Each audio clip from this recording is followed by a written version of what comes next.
ဦးဇင်းတို့ဒီကနေ့ညနောင်တဆိုတဲ့တရားနဲ့ပတ်သက်ပြီးတော့နောင်တတွေဟာဘာကြောင့်ဖြစ်ပေါ်လာတတ်သလဲအဲ့ဒီနောင်တတရားတွေမဖြစ်အောင်ဘယ်လိုကြိုးစားကြရမှာလဲဆိုတဲ့အပိုင်းကလေးတွေကိုပြောသွားရအောင်ဦးဇင်းတို့ဥစွာပထမ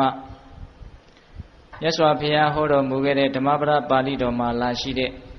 နောင်တရစီတတ်တဲ့အကြောင်းတရားနှစ်ပါးကိုမပြောသေးခင်မှာဘုရားမဖြစ်ခင်ဘုရားအလောင်းတော်ဘဝစနတန္တလို့အမည်ရတဲ့ရှင်ဘုရင်ကြီးတစ်ပါးဖြစ်ခဲ့ဘူးတဲ့ဦးဇင်းတို့ဘုရားအလောင်းတော်ကြီး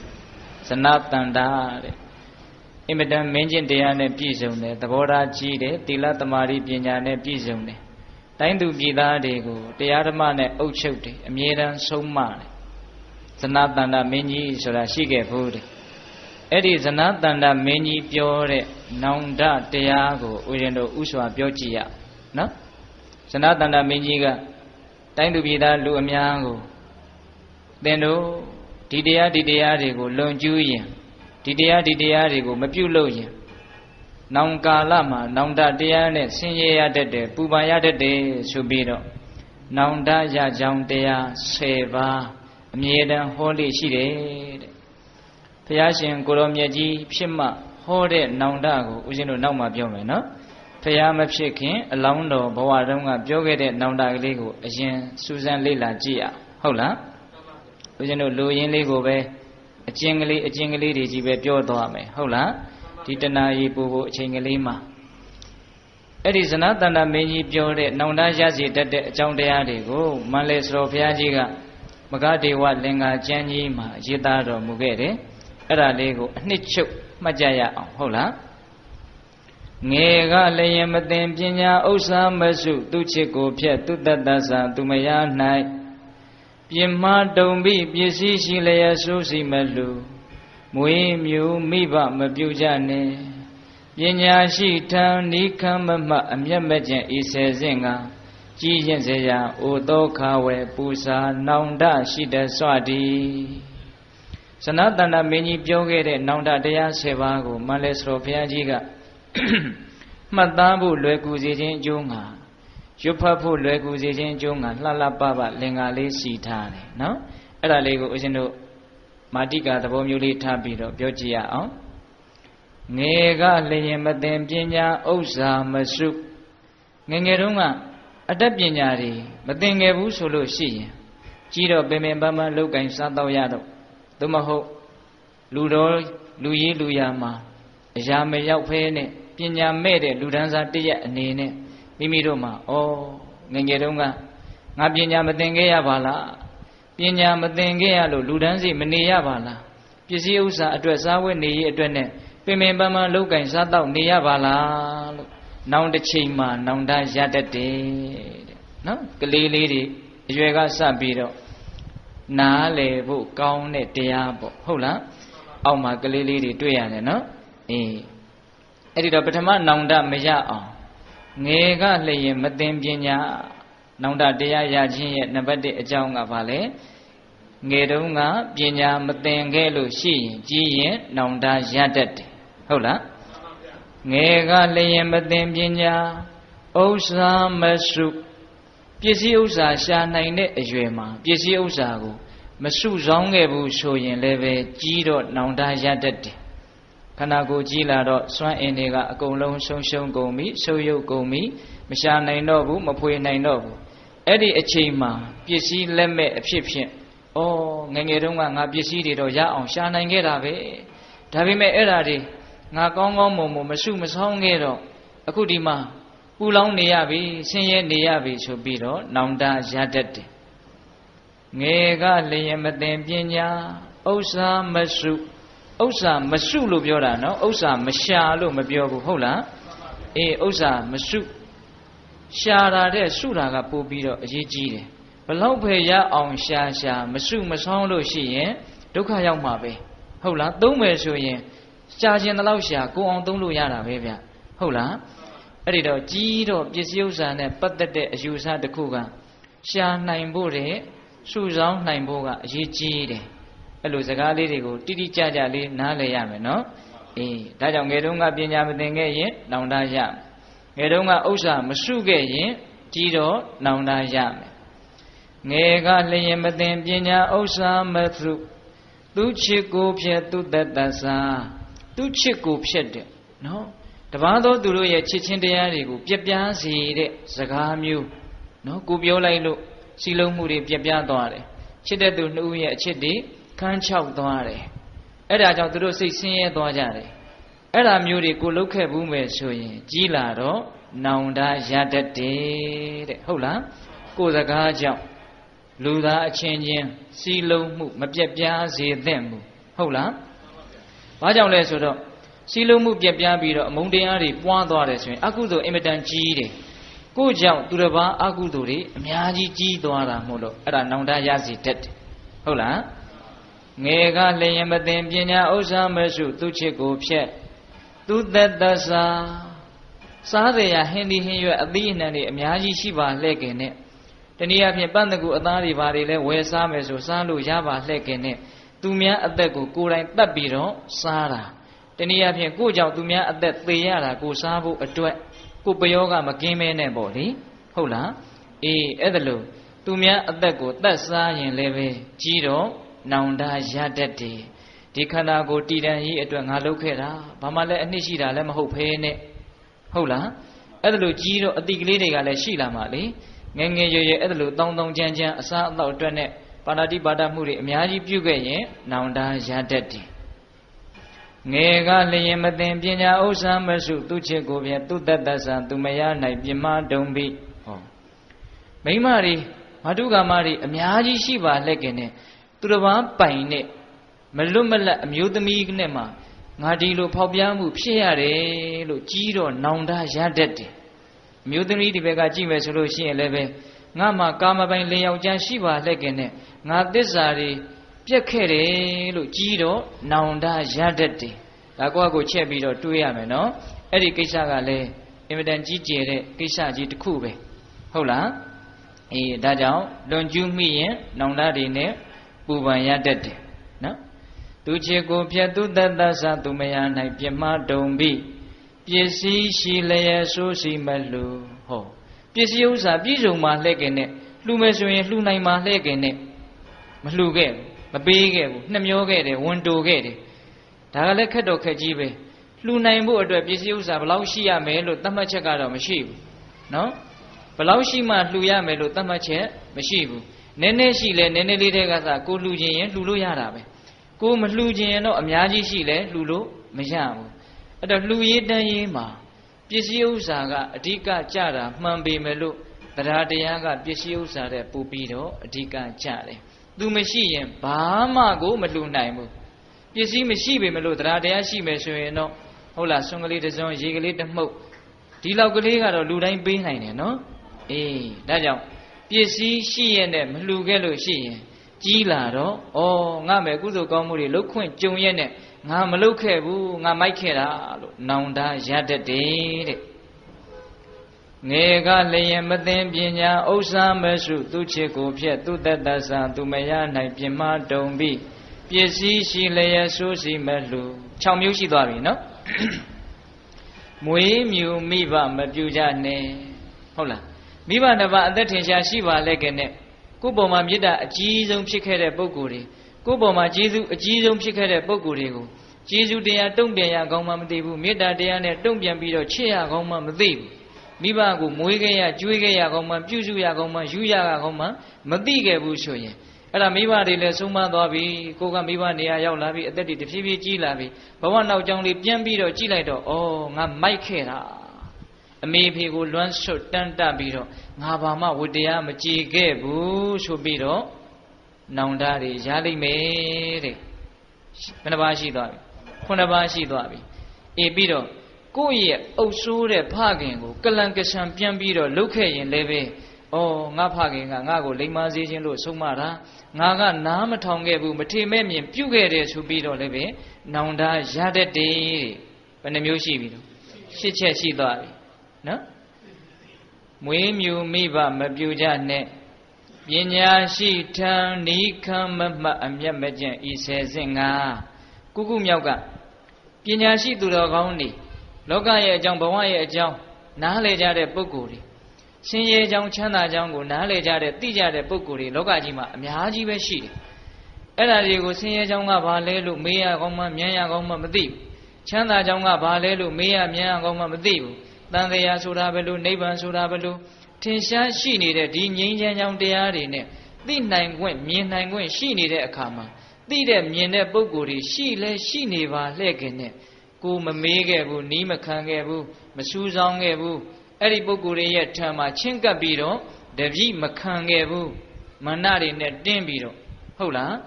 အသိဉာဏ်ဆိုတာတူးစီကနဲ့တူးစီးဆင်းသွားရတဲ့သဘောမျိုးရှိတာကိုဗျာဟုတ်လားစကလုံးတွေကနေတခြင်းအတိပ္ပယ်ဖွင့်ဆိုချက်တွေနဲ့နားလည်ကြရတာမဟုတ်လားအေးဒါကြောင့်ပညာရှိသူတော်ကောင်းအသိအမြင်ရှုရှာတော်မူကြတဲ့ကျေပြန့်တော်မူကြတဲ့ပုဂ္ဂိုလ်ကြီးတွေရှိပါလှဲ့ခင်နဲ့ကိုကျိုးစည်းဝါအစစ်အမှန်ကိုမေးမြန်းရကောင်းမှမသိတပည့်ခံရကောင်းမှမသိတော့ကြီးတော့အဲ့ဒါဘာဖြစ်လဲဆိုတော့တောထဲမှာကျွဲကန်းကြီးလျှောက်သွားနေသလိုမျိုးဘာတရားမှမသိဘာအကျိုးအကြောင်းမှမသိချမ်းသာကြောင်းလည်းမသိဆင်းရဲကြောင်းလည်းမသိဘာမှမသိဘဲနဲ့ရှင်ကန်းတော်တို့ပေါ့နော်အေးအဲ့ဒါလိုနဲ့မှားယွင်းတဲ့အလုပ်တွေကိုလုံးမိတတ်ပြီးတော့မှန်ကန်တဲ့အလုပ်တွေနဲ့လွဲချော်တတ်ပြီးတော့နောင်တတွေနဲ့ပူရတတ်တယ်တဲ့သူကတော်တော်ကိုအရေးကြီးတယ်လို့ထင်တယ်ဗျနော်ပညာရှိထံနီးခံမမှတ်အမျက်မကျင်ဤဆယ်စင်ငါနောက်ဆုံးတရားကတော့ငယ်ရွယ်တဲ့အချိန်ခန္ဓာကိုယ်ဆွမ်းအားဉာဏ်ဆွမ်းအားစိတ်ဓာတ်ဆွမ်းအားတွေလည်းရှိတယ်သူတော်ကောင်းတရားကိုဘယ်လိုကျင့်ရတယ်ဆိုတဲ့နိလန်းတွေကိုလည်းပြည့်ပြည့်စုံစုံသိတယ်အားလုံးအယံသင့်ဖြစ်နေခဲ့ပါလှဲ့ခင်နဲ့မြတ်သောအကျင့်ကိုအကြောင်းအမျိုးမျိုးကြောင့်မကျင့်မိဘူးပိဋကဟိအကြောင်းတွေတော့မပြောတော့ဘူးဗျအကြောင်းအမျိုးမျိုးကြောင့်ကတော့ဟုတ်လားအမျက်မကျင့်ရခြင်းရဲ့အကြောင်းအမျိုးမျိုးအကြောင်းကိုပြောမယ်ဆိုရင်တရားကတဏှာကြီးအတွင်းအဲ့ဒီအကြောင်းအမျိုးမျိုးတွေပြောနေတာနဲ့ပြီးတော့မှမဟုတ်တော့ဟင်တရားမကျင့်နိုင်ခြင်းရဲ့အကြောင်းအမျိုးမျိုးတွေအများကြီးမရှိဘူးလားရှိတယ်အဲ့ဒါပါလဲဆိုတော့ကိုယ်အတွေးလေးနဲ့ကိုယ်အဟုတ်ကြီးမှန်နေတာအဲ့ဒါပဲတရားမကျင့်ခြင်းရဲ့အကြောင်းအမျိုးမျိုးကိုအကျဉ်းချုပ်လိုက်ရင်တခါကြီးရဲ့အဲ့ဒါပဲဗျကိုယ်အတွေးလေးတွေကိုကိုယ်အမှန်ထင်နေတာဟုတ်လားကိုယ်အတွေးကိုကိုယ်အမှန်ထင်နေတာဘုရားအစရှိတဲ့ပညာရှိသူတော်ကောင်းကြီးတွေကမြတ်သောအကျင့်ကိုကျင့်လို့သူတို့ကတော့မေတ္တာကရုဏာပြဋ္ဌာန်းပြီးတော့ပြောတာပဲကိုယ်လည်းကြားတာပဲသိတာပဲဒါပေမဲ့သူတို့ခိုင်းတာကိုအကောင်အထည်ဖော်ပြစ်တာများသလားကိုယ်အတွေးတွေကခိုင်းတာတွေကိုအကောင်အထည်ဖော်ပြစ်တာများလားအေးအတွေးတွေကလည်းအမျိုးကိုစုံနေတာပဲလူအများကြီးရဲ့အတွေးကိုပြောနေတယောက်တည်းရဲ့အတွေးကိုအမျိုးမျိုးရှိလိမ့်မယ်ဟုတ်လားအဲ့ဒီအတွေးပေါင်းစုံတို့ရဲ့လှည့်စားချက်ဓာန်ကိုမိပြီးတော့ခွန်အားတွေရှိတုံးကမြတ်သောအကျင့်ကိုမကျင့်လိုက်မိဘူးတဲ့အဲ့ဒါအသက်ကြီးလာတော့အိုမင်းလာတော့သေပေါက်သေဝရောက်လာပြီဆိုတော့နောင်တတွေနဲ့ပူရတတ်တယ်နောင်တတရားဘယ်နှမျိုးလဲ10မျိုးအဲ့ဒါဇနတန္တမင်းကြီးပြောတဲ့နောင်တ10ပါးတဲ့ဗျာသူ့တိုင်းသူပြည်သားတွေကိုသူအမြဲတမ်းဆုံးမတဲ့နော်ဒါကြောင့်အချိန်ရှိတုံးအရွယ်ရှိတုံးမှာကြီးလာတဲ့အခါမှာနောင်တတရားတွေနဲ့မပူလောင်ရအောင်ဒီ10မျိုးကလည်းပဲမှတ်သားစရာအင်မတန်ကောင်းတယ်လို့ဦးဇင်းတို့ကတော့ထင်တယ်ဟုတ်လားဒါကြောင့်လူငယ်တွေအတွက်လည်းရည်ရွယ်ပြီးတော့ပြောလိုက်ပါတယ်နော်ထပ်ပြီးတော့ဏိကုံးကျုပ်လေးတစ်ခေါက်ရွတ်မယ်နော်အဲ့ဒီလင်္ကာလေးကိုငယ်ကလျင်မသိပညာဥစ္စာမရှိသူချစ်ကိုဖြက်သူတတ္တဆာသူမယား၌ပြင်းမှားတုံပြီးပစ္စည်းရှိလျက်ဆိုးစီမဲ့လူမွေးမြူမိဘမပြူရနဲ့ပညာရှိထံဤခံမမှတ်အမျက်မကျင်ဤဆယ်စင်ကကြီးရင်စရာအိုသောခါဝဲပူစာနောင်တရှိတစွတိဒါနောင်တတရား10ပါးဟုတ်လားအေးဦးဇင်းတို့အခုဆက်ပြီးတော့ပြောမှာကမြတ်စွာဘုရားဓမ္မပဒပါဠိတော်မှာဟောကြားတော်မူခဲ့တဲ့ဂါထာလေးကိုအခြေခံပြီးတော့လူရင်းပြောခြင်းတဲ့အချက်လက်ကိုရောက်လာပြီနော်အဲ့ဒါလေးကိုဦးဇင်းတို့စတင်ပြီးတော့နာယူကြည့်ရအောင်အကတံဒုက္ကတံသေယောပစ္စာတပ္ပတိဒုက္ကတံကတင်သတုကတံသေယောယံကတဝါနာနုတပ္ပတိအာကတံဒုက္ကတံသေယောပစ္စာတပ္ပတိဒုက္ကတံကတင်သတုကတံသေယောယံကတဝါနာနုတပ္ပတိဒုက္ကတံမကောင်းသောအမှုကိုအကတံမပြုရခြင်းသည်သေယောမြတ်လှပါ၏မကောင်းတဲ့အလုပ်တွေမကောင်းတဲ့အပြောတွေမကောင်းတဲ့အကြံစီတွေကိုမလုပ်ရခြင်းမပြောရခြင်းမတွေးမကြံရခြင်းသည်မြတ်လှပါတယ်တဲ့စပြောလိုက်တယ်နော် ဘာလို့မကောင်းတာကိုမလုပ်ရဘဲနဲ့ရှောင်ရတာဟာမြတ်တယ်လေဆိုတော့အကြောင်းပြချက်လေးကစိတ်ဝင်စားတဲ့အကောင်းပိစ္ဆာတပ္ပတိဒုက္ကတံတဲ့ဒုက္ကတံမကောင်းမှုဆိုတာပိစ္ဆာနောက်ကာလ၌တပ္ပတိပူလောင်ရတတ်တယ်နောင်တတွေနဲ့ပူလောင်ရတတ်တယ်တဲ့နော်စကားလေးနှစ်ခွန်းပြန်ပြီးတော့ဆက်ကြည့်အောင်နော်မကောင်းမှုကိုမလုပ်ရခြင်းဟာမြတ်တယ်ဘာကြောင့်လဲဆိုတော့မကောင်းမှုဟာနောင်တစ်ချိန်မှာအကြီးအကျယ်ပူရတတ်တယ်ဒါကြောင့်မကောင်းမှုကိုမလုပ်ရခြင်းဟာမြတ်တယ်လုံးမိရင်နောင်မှပူရမှာစိုးလို့မလုံးမိခြင်းသည်သာလျှင်မြတ်တယ်မလုံးမိခြင်းကမြတ်တယ်ဆိုတော့လုံးမိခြင်းကမမြတ်ဘူးပေါ့ဟုတ်လားမြတ်တယ်ဆိုတဲ့စကားလေးကိုဦးဇင်းတို့မကြာခဏအဓိပ္ပာယ်ဖွင့်ဘူးပါတယ်မြတ်တယ်ဆိုတာမယုံညံ့ဘူးလို့လည်းပဲဆိုလိုတယ်မဟုတ်လားမရှုံးဘူးလို့လည်းဆိုလိုတယ်မဟုတ်လားအေးတကယ်လို့မမြတ်ဘူးဆိုရင်တော့ယုံညံ့တယ်လို့လည်းဆိုလိုတယ်ရှုံးသွားတယ်လို့လည်းပြောလို့ရတယ်ဟုတ်လားဒါကြောင့်မကောင်းမှုကိုရှောင်လိုက်ရခြင်းသည်မြတ်တယ်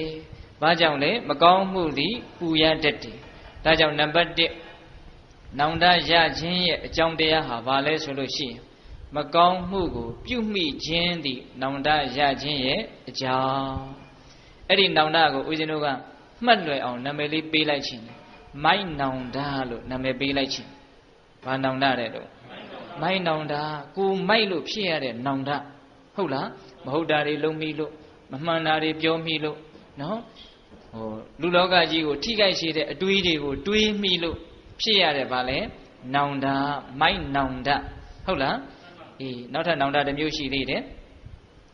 အာဂတံဒုက္ကတံသေယောပိစ္ဆာတပ္ပတိဒုက္ကတံကတင်္စသုကတံသေယောယံကတဝါနာနုတပ္ပတိသုကတံကောင်းသောအမှုကိုကတင်္စပြုရခြင်းသည်လည်းသေယောမြတ်လှပါပေ၏ကောင်းတဲ့အလုပ်တွေကောင်းတဲ့အပြောတွေကောင်းတဲ့အတွေးတွေကိုတွေးရတာပြောရတာလုပ်ရတာဟာအင်မတန်မြတ်တယ်တဲ့လာပြန်ပြီနော်အမြတ်တစ်မျိုးဘာကြောင့်ကောင်းတာလုပ်ရတာမြတ်တယ်လို့ပြောတယ်လဲဆိုတော့သူ့ရဲ့အကြောင်းပြချက်လေးကယံကတ္တဝါနာနုတပ္ပတိကောင်းတဲ့အမှုဆိုတာဘယ်တော့မှပူလောင်ရိုးထုံးစံမရှိဘူးတဲ့အမြဲတမ်းအေးချမ်းစီတယ်အမြဲတမ်းကြည်နူးစီတယ်အမြဲတမ်းဝမ်းသာရစီတယ်ပူလောင်တယ်ဆိုတာကောင်းသောအမှုရဲ့အကျိုးဆက်မဟုတ်ဘူးဟုတ်လားဒါကြောင့်ကောင်းတာကိုလှုပ်လိုက်ရတာဟာနောက်တစ်ချိန်မှာအပူတွေအေးပြီးတော့ပူလောင်ခြင်းကကင်းဝေးမှာဖြစ်တဲ့အတွက်ကြောင့်ကောင်းတာလုပ်ရတာမြတ်တယ်တဲ့ဒီတော့ဒီစကားလေးကိုလည်းပြန်ပြီးတော့ပြောင်းပြန်လှန်ကြည့်ဒေသနာတော်ဆိုတာအမျိုးမျိုးလေ့လာရတယ်နော်ခုနတုန်းကစကားလည်းပြောင်းပြန်လှန်လိုက်တယ်နော်ဦးဇင်းကဟုတ်လားမကောင်းတာကိုမလုပ်ရရင်မြတ်တယ်လို့ပြောတာအဲ့ဒီလိုဆိုရင်မကောင်းတာကိုလှုပ်လိုက်ရင်တော့မမြတ်ဘူးလို့ပြောင်းပြန်လိုက်တာအခုကောင်းတာကိုလှုပ်လိုက်ရရင်မြတ်တယ်လို့ဘုရားကဒါတိုက်ပြောလိုက်တယ်အဲ့ဒါလေးပြောင်းပြန်လှန်လိုက်ပါကောင်းတာကိုမလှုပ်ရရင်မမြတ်ဘူးဆိုတော့လာပြန်ပြီဟုတ်လားကောင်းတာကိုလှုပ်မိရင်မမြတ်ဘူးမမြတ်ရင်ယုံညံ့တယ်ရှုံးတယ်ဆိုပြီးတော့သူလည်းအဲ့ဒီစည်ရင်နဲ့ဝင်ပြန်တာပဲဟုတ်လားဒါကြောင့်ဦးဇင်းတို့ပြောလိုတာကဒုတိယနောင်တရခြင်းရဲ့အကြောင်းကဘာလဲဆိုတော့ကောင်းတာကိုမလှုပ်လိုက်မိခြင်းဒီအဲ့ဒါနောင်တရခြင်းရဲ့အကြောင်းပဲလုံနိုင်ခွင့်ရှိပါလှဲ့ခင်နဲ့ယူနိုင်တဲ့လက်လည်းရှိတယ်ယူစရာအဖိုးတန်ပစ္စည်းလည်းရှိတယ်အဲ့ဒါကိုအကြောင်းအမျိုးမျိုးကြောင့်မယူလိုက်နိုင်နောင်တရမရဗျာသေချာပေါက်ရတယ်ငါမဲ့လက်လည်းရှိတယ်ရှိမှယတနာတွေလည်းရှိတယ်ဒါကိုငါမိုက်မဲဆိုတာမယူလိုက်မိဘူးဘာဖြစ်မလဲနောင်တသေချာပေါက်ဖြစ်တယ်နောက်တစ်ချိန်မှာယူနိုင်တဲ့လက်မရှိဘူးဆိုတာလည်းဖြစ်နိုင်တယ်ယူစရာယတနာပစ္စည်းမရှိဘူးဆိုတာလည်းဖြစ်နိုင်တယ်လက်ရောယတနာရောရှိနေပါလျက်ခင်နဲ့ယူလို့မရတဲ့အခြေအနေမျိုးဆိုတာလည်းရှိနိုင်သေးတာပဲဟင်တခါကြီးမိုက်မြဒါကြောင့်အခါကောင်းလို့အခွင့်သင့်နေတဲ့အချိန်ကာလမှာယူလို့ရတဲ့အခြေအနေမျိုးမှာမယူလိုက်မိရင်ယူလို့မရတဲ့အချိန်ရောက်ရင်အဲ့ဒါသေချာပေါင်းနောင်တရမယ်ဟုတ်ရဲ့လားဒါကြောင့်ဦးဇင်းတို့ဒီဒေသနာလေးကိုလေ့လာလိုက်တော့နောင်တရအကြောင်းတရားဘယ်နှပါတွေ့ရလဲနှစ်ပါတွေ့ရတယ်မကောင်းတာကိုလုပ်မိရင်နောင်တရမယ်ကောင်းတာကိုမလုပ်မိရင်နောင်တရမယ်မကောင်းတာကိုလုပ်မိလို့ရတဲ့နောင်တကိုစောစောကဦးဇင်းနာမည်လေးတက်လိုက်တယ်ဗါတဲ့တော့မိုင်းနောင်တ ကောင်းတာကိုမလုံးမိလို့ရတဲ့နောင်တကိုလည်းနာမည်တက်ချင်သေးတယ်ပိဿတို့မှတ်မိအောင်လို့မှတ်ရတာလွယ်အောင်လို့အဲ့ဒါကြတော့မေ့နောင်တလို့နာမည်တက်ချင်မေ့နေလို့နောင်တရရတာဟုတ်လားမေ့နေတာလေဒီဆိုတော့ဘုရားကြီးပေးတဲ့ဥပမာနဲ့ပြောမယ်ဆိုရင်တစ်တော်ကြီးကိုမီးလောင်နေတဲ့အဲ့ဒါပုတ်တင်ညိုကငေးပြီးတော့မေ့ကြည့်နေတာအဲ့ဒါသူ့ကိုလောင်သွားရောတဲ့အဲ့ဒါမေ့လို့အလောင်ခံရတာတဲ့ဟုတ်လားခုတက္ကမတို့ဦးဇင်းတို့တွေလည်းမီး7ပါးကအမြဲတမ်းလောင်နေတာပဲတကယ်စင်စစ်ကတော့ဟုတ်လားကိလေသာမီးကလောင်နေတယ်ကိလေသာမီးလောင်လို့တော့ရုပ်တရက်တော့မသေးသေးဘူးပေါ့သို့တော်လည်းပဲဇာတိစရာဗျာတိမရဏဆိုတဲ့မီးကသေချာပေါက်လောင်မယ်အဲ့ဒါကတော့တကယ်ကိုသေပါနော်အဲ့ဒါလိုမီးကလောင်နေတာဒါပေမဲ့ကိုနာတော့မရောက်သေးဘူးမရဏမီးကကိုနာတော့မရောက်သေးဘူးသို့တော်ကိုဘာဖြစ်နေတော့မေ့နေတယ်ဆိုလို့ရှိရင်အဲ့ဒီမီးရောက်လာရင်လောင်သွားမှာပဲဟုတ်ရဲ့လားဒါကြောင့်မကောင်းမှုတွေကိုလုံးမိလို့ရတဲ့နောင်တကမိုင်းနောင်တကောင်းမှုတွေကိုမလုံးမိလို့နောက်တစ်ချိန်မှာမှားခဲ့လေခြင်းမိုက်ခဲ့လေခြင်းဆိုပြီးတော့ရတဲ့နောင်တကြတော့မေးနောင်တဘယ်နောင်တကောင်းလဲဘယ်နောင်တမှမကောင်းဘူးဟုတ်လားဘယ်နောင်တမှမကောင်းဘူးတမျိုးစီချိုးတာပဲအဲ့တော့ဦးဇင်းတို့ကအောက်မှာကလေးတွေလည်းရှိနေတယ်လူငယ်လေးတွေလည်းရှိနေတယ်အဲ့တော့တရားကိုနည်းနည်းလေးမျှပြီးတော့ဟောကြည့်ခြင်းဟုတ်လားမိုင်းနောင်တအကြောင်းကိုလည်းပြောခြင်းတယ်မေးနောင်တအကြောင်းကိုလည်းပြောခြင်းတယ်မိုင်းနောင်တကတော့လူငယ်တွေအတွက်နည်းနည်းရည်ရွယ်တယ်လူကြီးတွေလည်းထိုက်တဲ့လောက်တော့ပါမှာပေါ့ဗျာဟုတ်လားမေးနောင်တကတော့လူကြီးတွေအတွက်အဓိကရည်ရွယ်ပြီးတော့ပြောရမှာဟုတ်လားအဲ့တော့ဦးဇင်းတို့မိုင်းနောင်တစပြီးတော့ပြောကြည့်ရပြုမိမှားလေခြင်းပြောမိမှားလေခြင်းဆိုပြီးတော့မှားယွင်းတဲ့အပြောတွေမှားယွင်းတဲ့အလုပ်တွေကြောင့်မှားယွင်းတဲ့ရလက်တွေခံရပြီဆိုတော့နောင်တရတာဟုတ်လားနောင်တကလာမယ့်အနာဂတ်မှာအချိန်မီပေါ်နိုင်တယ်ဟုတ်လားဒီအလုပ်လေးမကောင်းတဲ့အလုပ်လေးကိုလုပ်ပြီးတော့လုပ်ပြီးချင်းလဲနောင်တရနိုင်တယ်တချို့ကြတော့လုပ်ပြီးချင်းမရဘူးတရက်နှစ်ရက်နေမှပြန်တွေးမိမှရတယ်တချို့လနဲ့ချီတချို့နှစ်နဲ့ချီတယ်တချို့ဒေဂာနီးကြမှာအမှတ်ရပြီးတော့နောင်တရတယ်တချို့ကြတော့လေနောက်ဘဝကျမှနောင်တရရလည်းရှိတယ်ကြားဘူးလားဒုသနာသောဆိုတာကြားဘူးလားဘယ်တဲကနေသူတို့ဩနေတာတော့ငရဲဦးတွေကနေဩနေတာအဲ့ဒီဒုသနာသောရဲ့အဓိပ္ပာယ်အကျယ်ကကောင်းတာကိုလှုပ်ခွင့်ရှိတော့ကကောင်းတာမလှုပ်ခဲ့မိဘူးမိုက်မဲမဲနေခဲ့တာအခုမိုက်မဲတာတွေကိုရှောင်လို့လည်းမရဘူးဒီအပြစ်ကြီးကဘယ်တော့မှလွတ်မှာလဲတကယ်လို့များလူဘဝပြန်ရောက်ရင်ဒါမျိုးတွေမလုပ်တော့ပါဘူးလို့နောင်တတရားနဲ့ဘာလုပ်နေတာလဲဆိုတော့ငရဲပြည်ကနေဖြောင်းချက်လှမ်းပေးနေတာသူတို့ဘာတွေလုပ်ခဲ့ပါလဲအဲ့ဒါမျိုးနောက်မလုပ်တော့ပါဘူးတော်တော်မှားတာပဲလို့သူတို့ကြတော့ဘယ်ကြမှာနောင်တရငရဲပြည်ရောက်မှနောင်တရတာလှုပ်တုံးကတော့ပျော်ပျော်ရွှင်ရွှင်ပဲတထေသားလေးယောက်ဘဝနဲ့လှုပ်သွားတာလေဟုတ်လားဒါကြောင့်နောင်တကလည်းအနာဂတ်မှာရပုံရတဲ့အချိန်ချင်းတူနိုင်သလားမတူနိုင်ဘူးဟုတ်လားတခါတလေဆိုရင်ဒီနေ့လှုပ်တယ်ဒီနေ့ပဲရတယ်နောင်တအဲ့ဒါကတော်တော်လေးဉာဏ်ရှိတယ်တတိရှိတဲ့လူတွေမှာဖြစ်တတ်တဲ့နောင်တပေါ့နော်ပြောမိမှအသေးလေးတွေရှိတယ်လုံးမိမှအသေးလေးတွေရှိတယ်ငါဒီလိုမလုပ်လိုက်ရင်ကောင်းမှာပဲဒီလိုမပြောမိရင်ကောင်းမှာပဲလို့အကြီးကြီးထိခိုက်နစ်နာသွားတာမျိုးတော့မရှိဘူးပေါ့ဟုတ်လားအကြီးကြီးထိခိုက်တာမျိုးတော့မဟုတ်ဘူးဒါပေမဲ့အသေးလေးကလည်းအသေးလေးနဲ့တန်တိအလို့ဆိုတာနှလုံးသားကိုဆုတ်ချတာပဲဗျတစုံတယောက်ကိုမာနနဲ့ဒေါသနဲ့ထိထိခိုက်ခိုက်ပြောလိုက်မိတယ်အဲ့ဒီလူကလည်းသူ့မှာတော်တော်ကိုထိခိုက်သွားတယ်စိတ်ပြက်သွားတယ်ခံစားရသွားတယ်ဆိုရင်ကိုကအဲ့ဒီဒေါသလေးပြေသွားပြီမာနလေးပြေသွားပြီဆိုငါဘာလို့မြန်ပြောလိုက်မိပါလေမပြောလိုက်မိရင်အကောင်းစားအဲ့ဒါပါလေနောင်တရတာနော်အဲ့လိုစောစောစီးစီးရလို့ရှိရင်တော့မဆိုးဘူးပေါ့ဗျာနောက်ဒါမျိုးငါမပြောဘူးဆိုတဲ့အတွေးလေးပေါ်နိုင်တယ်ဟုတ်လားတချို့နောင်တတွေကြတော့နှောင်းမှရတာသေဂာနီးမှရတဲ့နောင်တတွေရှိနောက်ဘဝမကောင်းတဲ့နေရာကျမှရတဲ့နောင်တတွေရှိနော်တော်တော်ကြောက်စရာကောင်းတဲ့နောင်တတွေပေါ့ဟုတ်လားအဲ့ဒီတော့နောင်တတွေနဲ့ပတ်သက်ပြီးတော့ပြုမိမှားပြောမိမှားတွေဦးဇင်းတို့အရေးကြီးတာလေးတွေကြီးရွေးပြီးတော့ပြောခြင်းနော်တန်းပြီးတော့ပဲဖြတ်ပြီးတော့ပဲပြောလိုက်မယ်ဗျာအမေအဖေနဲ့ပတ်သက်ပြီးတော့နောင်တမရကြပါစေနဲ့ဟုတ်လားဒါအရေးကြီးတာကိုအရင်ပြောလိုက်တယ်နော်အမေအဖေရှိကြသေးတယ်အမေအဖေနဲ့ပတ်သက်ပြီးတော့နောင်တမရကြပါစေနဲ့နော်ပြုမိမှားပြောမိမှားတွေကြောင့်ပူလောင်ရတယ်ဗျကိုကဒါဟာကျေးဇူးအကြီးဆုံးမေတ္တာအကြီးဆုံးလို့နားလေတယ်သိတယ်ဒေါသအလျောက်မခံကျင်သိအလျောက်ကိုယ့်ရဲ့မကျေနပ်မှုအလျောက်ပြောလိုက်တာပဲပြောလဲပြီးရောဆင်းရဲတော့တာပဲဟုတ်လားဒါကကိုကအသိဉာဏ်လေးရှိလို့တချို့အသိဉာဏ်မရှိတဲ့အင်မတန်မိုက်မဲတဲ့ပုဂ္ဂိုလ်တွေကြတော့ကိုရီးလက်ရောက်တောင်မိဘရဲ့အပေါ်မှာ နောင်တရတဲ့အကြောင်းတွေကိုလှုပ်တက်တယ်အဲ့ဒါလူငယ်တွေအတွက်နည်းနည်းလေးရည်ရွယ်ပြောပြမယ်ဦးဇင်းတို့မြတ်စွာဘုရားလက်ထက်ကအင်မတန်ဆိုဆုံးမရခက်တဲ့ယဟန်တစ်ပါးရှိတယ်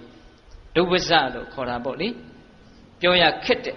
ယဟန်ပေါ့အဲ့ဒါမြတ်စွာဘုရားကခေါ်ပြီးတော့ဆုံးမတယ်จิตသားအပြောရမခက်နဲ့အပြောရခက်ရင်မင်းရေရှည်ဆင်းရဲလိမ့်မယ်မင်းအရင်တုန်းကလည်းအပြောရခက်လို့မင်းရေရှည်ဆင်းရဲခဲ့ရဘူးပြီဆိုပြီးတော့ဦးဇင်းတို့စတုဒွါရဇတ်ဇလန်းလေးတူတာရှိတယ်မိတ္တဝိနကဇတ်လို့လည်းဇလန်းတစ်ပုဒ်ရှိတယ်မိတ္တဝိနကတဲ့တခုသောဘဝတုန်းကအဲ့ဒီယဟန်ကမိတ္တဝိနကဆိုပြီးတော့တထေးသားတစ်ယောက်ဖြစ်တာဗျနော်အဲ့ဒီမှာတထေးကြီးကသေသွားတော့မိခင်မုတ်ဆိုးမကြီးနဲ့နေတာအဲ့ဒါဘာစကားမှနားမထောင်ဘူးဒီမိခင်ကြီးပြောတဲ့စကားကိုမိခင်ကြီးကသောတာပန်ကြီးကတ္တပမြတ်စွာဘုရားလက်ထက်မိခင်ကြီးကသောတာပန်ကြီးသောတာပန်ဆိုတော့အမှန်လေးအများကြီးမြင်ပြီလေလုံးဝမမှားတော့ဘူးလို့တောင်ပြောလို့ရပါတယ်ဟုတ်လားယဟန္တာဆိုရင်တော့လုံးဝမမှားဘူးပေါ့သို့တော့သောတာပန်လည်းပဲအပေကြလောက်အောင်တော့မမှားတော့ဘူးပေါ့ဟုတ်လားအေးသားကိုလမ်းညွှန်တယ်အမြဲတမ်းဆိုဆုံးမတယ်ဒါပေမဲ့ဘယ်တော့မှနားမထောင်ဘူးနော်နားမထောင်တော့ဒီနေ့တော့မိခင်ကြီးကသောတာပန်ဆိုတော့တန်ရောစဉ်ကမကုန်သေးဘူးကိုကဝမ်းနဲ့လွယ်ပြီးတော့မွေးခဲ့ရတဲ့သားဆိုတော့မိုက်တော်လည်းပဲချစ်နေရတာပေါ့လေဟုတ်လားအဲ့ဒါနဲ့ငါသားမင်းเจ้าတော်ကိုသွားပြီးတော့ဥပုံဆောင်မယ်တရားနာမယ်ဆိုရင်မိကငွေ1000ပေးမယ်ငွေနဲ့ဖျားရောက်တာအဲ့ဒါသွားတော့သွားပါရဲ့ဥပုပ်ကလေးယူပြီးတော့သီလတော့ရတယ်ဘာတရားမှမနာဘူးဂျောင်းတနေရမှာအိပ်ပြီးတော့မနဲ့လင်းတော့ပြန်လာတယ်အိမ်လဲရောက်ရောအမေကိုအတင်းအာရမငွေ1000တောင်းတယ်အဲ့ဒါမေကြီးကပေးအဲ့ဒီငွေ1000ကိုအမိပြုတ်ပြီးတော့သူကုံသွားကူတာဗျသင်္ဘောစိတ်မှာအဲ့ဒါကံအားလျော်စွာငွေ3,000နဲ့2000သူ့မယ်စုမိတယ်တဲ့အဲ့တော့သူကဘာလုပ်တုံဆိုတော့လောဘတွေတက်လာပြီးတော့ဒီမိခင်ကြီးငါ့ကိုတိတ်ဆရာလုပ်တာပဲသူနဲ့တော့အတူမနေဘူးဆိုပြီးတော့ပင်လေကိုဖြတ်တဲ့ရွက်လေတစ်စင်းသူဝယ်တယ်ဟုတ်လားဝယ်ပြီးတော့သူပင်လေကိုဖြတ်မယ်ဆိုပြီးတော့ဖြတ်တာမေကြီးကိုသူတိုင်ပင်တယ်တိုင်ပင်တာမဟုတ်ပါဘူးသူကဆုံးဖြတ်ပြီးမှပြောတာပါအဲ့တော့မေကြီးကငါသားမေတစ်ခုသားတစ်ခုဒီမှာပစ္စည်းတွေအများကြီးရှိတယ်ဒါမင်းဟာတွေကြီးပဲဘာကိစ္စသွားမှာတော့ဘယ်လို့မှတားလို့မရဘူးတားလို့မရတော့မေကစိုးရိမ်စိတ်နဲ့သားကိုလက်ဆွဲတာမသွားပါနဲ့ငါသားရဲ့သူ့လက်ကိုဆွဲရကောင်းမလားဆိုပြီးတော့ယုံပြီးတော့တခါတည်းမေကိုရိုက်ထားခဲ့တာဗျာအဲ့ဒါမေကြီးကလဲပြီးတော့နေရစ်တာသောတာပန်မိခင်ကြီးမိခင်မှာရိုးရိုးမိခင်မဟုတ်ဘူးသောတာပန်မိခင်ကြီးအဲ့တော့အပြစ်ကတော်တော်ကြီးကြီးသွားတာပေါ့နော်ငကိုတုံးကလည်းသူ့စိတ်ထဲမှာဒီမိခင်ကြီးပေါ်မှာမကျေနပ်တဲ့စိတ်တွေကလည်းမနောကံအနေနဲ့လွန်ကျူးတာတွေလည်းအများကြီးရှိမှာပေါ့အေးအဲ့ဒီအပြစ်တွေကိုပိုက်ပြီးတော့သူသွားတာအဲ့ဒီသင်္ဘောနဲ့သူသွားတာသွားတော့သင်္ဘောပြက်တော့သူလူယုံမှာစရင်သူ့ကိုကြတာမဲချတော့အဲ့ဒါ3ချိန်တိတိကြတော့သူ့ကိုဖောင်ကလေးတစ်ခုပေါ်မှာတင်ပြီးတော့မျောလိုက်တာဒီတို့အကျမ်းမြင့်မယ်ပြောမယ်နော်အေးအရှိကြီးပြောလို့အချိန်မရတော့ဟုတ်လားအဲ့ဒီတော့သူဘယ်ရောက်သွားတော့ဆိုတော့ဖောင်ကလေးနဲ့မျောသွားတော့ပြိတ္တာမတွေနေတဲ့နေရာတစ်ခုကိုတွေ့တာပင်လေသမုဒ္ဒရာဆိုတာအင်မတန်ကျယ်ဝန်းတယ်ဆန်းကျယ်တယ်အဲ့ဒါသူကပြိတ္တာတွေတော့မသိဘူးအဲ့ဒါဖန်ဗိမာန်နဲ့ပြိတ္တာမ9ယောက်တွေ့တယ်နေဆန်ညခံပေါ့လေ9ရက်ခံ9ရက်ဆန်နဲ့အဲ့ဒါနဲ့သူ9ရက်ဆန်သားပြီးတော့9ရက်ခံလဲကြတော့သူမနေနိုင်ဘူးဆက်ပြီးတော့ခီးထွက်တယ်နောက်ထပ်14ယောက်နဲ့တွေ့တယ်ဟုတ်လားနောက်ဆုံး32ယောက်နဲ့တွေ့တယ်အဲ့ဒါလည်းသူအကုန်လုံးကိုစွန့်ပြီးတော့သွားတာပဲသွားတော့နောက်တော့ဘာရောက်သွားတော့ဆိုတော့တကားပေါက်4ပေါက်နဲ့အုတ်တိုင်းကြီးခတ်ထားတဲ့သူကတော့မြို့လို့ထင်တာအမှန်ကတော့ငရဲကိုရောက်တာနော်အဲ့ဒါသူကမြို့ထင်ပြီးတော့ငါဒီမြို့ထဲဝင်ပြီးတော့ဘူကြမယ်ဆိုပြီးတော့ဝင်သွားတာဟိုလည်းရောက်ရောသူတော်တော်ပျော်သွားတယ်ဟာလူတွေကတဲ့အများကြီးပဲတဲ့အဲ့ဒီလူတွေကခေါင်းမှာကြာပန်းကလေးတွေပန်းပြီးတော့ဟုတ်လားမျက်နှာပေါ်မှာလည်းပဲစန္ဒကူးကြီးလေးတွေလိမ့်ပြီးတော့ဟုတ်လားတကိုယ်လုံးလည်းပဲရင်လွှမ်းတစားတွေနဲ့လှလှပပပါဇက်ကလည်းတီးသချင်းတွေတီးဆိုးပြီးတော့ပျော်ရွှင်နေကြတာပဲတဲ့ဟာတော်တော်ဟုတ်တာပဲဆိုတော့သူကအပျော်တတ်တွေကူးပြီးတော့အဲ့ဒီလူတွေရဲ့ခေါင်းမှာပန်ထားတဲ့ဘဒုံမာကြာပန်းကိုတောင်းတာအမှန်စင်စစ်အဲ့ဒါတွေကဘဒုံမာကြာပန်းမဟုတ်ဘူးသင်တုံးသားဆက်တယ်အဲ့ဒါငရဲပြီဒါပေမဲ့သူ့ရဲ့ဆိုဆုံးမခဲ့ခြင်းကိုအကြောင်းပြုပြီးတော့မိုက်နောင်တရဖို့အကြောင်းကလေးဖမ်းလာပုံကလေးကစိတ်ဝင်စားတယ်နော်မအေကိုစော်ကားခဲ့တယ်ဟုတ်လားမကောင်းတာလုပ်ခဲ့တယ်အဲ့ဒီကံတွေကသူ့ကိုလှည့်စားတာဒါပေမဲ့သူကလှည့်စားတယ်လို့ဘယ်သိမှာလဲနော် အဲ့ဒီတင်တုံးဆက်ကိုဘဒုံမှာကြာပန်းထင်တယ်ဟုတ်လားခေါင်းကနေပြီးတော့ပြက်လို့စင်စင်ရရသွေးတွေစီးကြနေတာကိုဟောနန္တကူးရည်တွေလိမ့်ထားတာလို့သူကထင်တာအဲ့ဒီလူတွေကိုလှုပ်မရအောင်ရင်ဘက်ကိုကန့်လန့်ပြက်ခါကျိုးနဲ့ခိုင်ခိုင်မြဲမြဲတုတ်ထားတာကိုသူကရင်လွှမ်းတစားတွေလို့ထင်တာအဲ့ဒီလူတွေကအော်ဟစ်ပြီးတော့ငိုယိုးနေကြတာကိုတချင်းတွေရှူပြီးတော့ပြောနေတယ်လို့ထင်တာတဲ့အဲ့ဒါနဲ့တောင်းတယ်သူကမရမကတောင်းတယ်နော်တောင်းတော့ဟိုကလည်းပေးတာပေါ့ဗျာအဲ့ဒီလူကကံကုံကနီးအဲ့လိုဖြစ်တဲ့နော်အဲ့ဒါ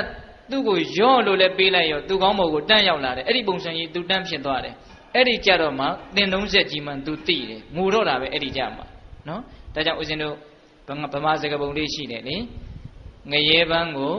ရွှေပန်းထင်ဆိုတာအဲ့ဒါကိုပြောတာဟုတ်လားတကယ်စင်စစ်ကငရဲပန်းသို့တော်လည်းပဲအကုသိုလ်ကံတွေကလှည့်စားတော့ရွှေပန်းထင်တာဟုတ်လား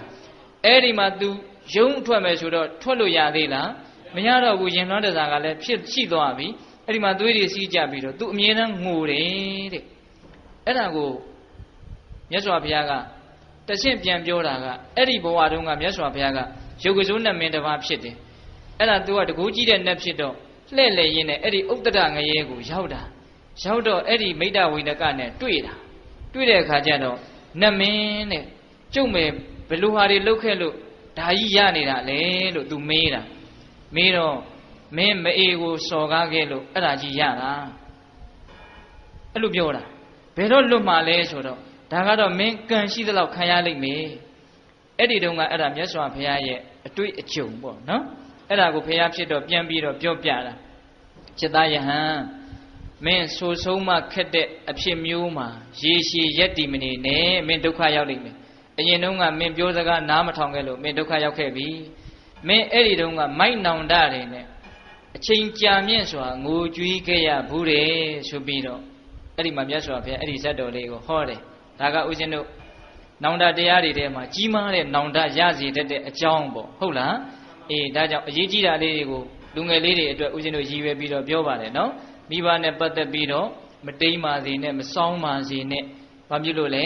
မိဘဆိုတာကိုယ့်အတွက်တာမန်လူမဟုတ်ဘူးသူများအတွက်တော့တာမန်လူပေါ့နော်ဒါပေမဲ့ကိုယ့်မိဘဟာကိုယ့်အတွက်တော့တာမန်လူမဟုတ်ဘူး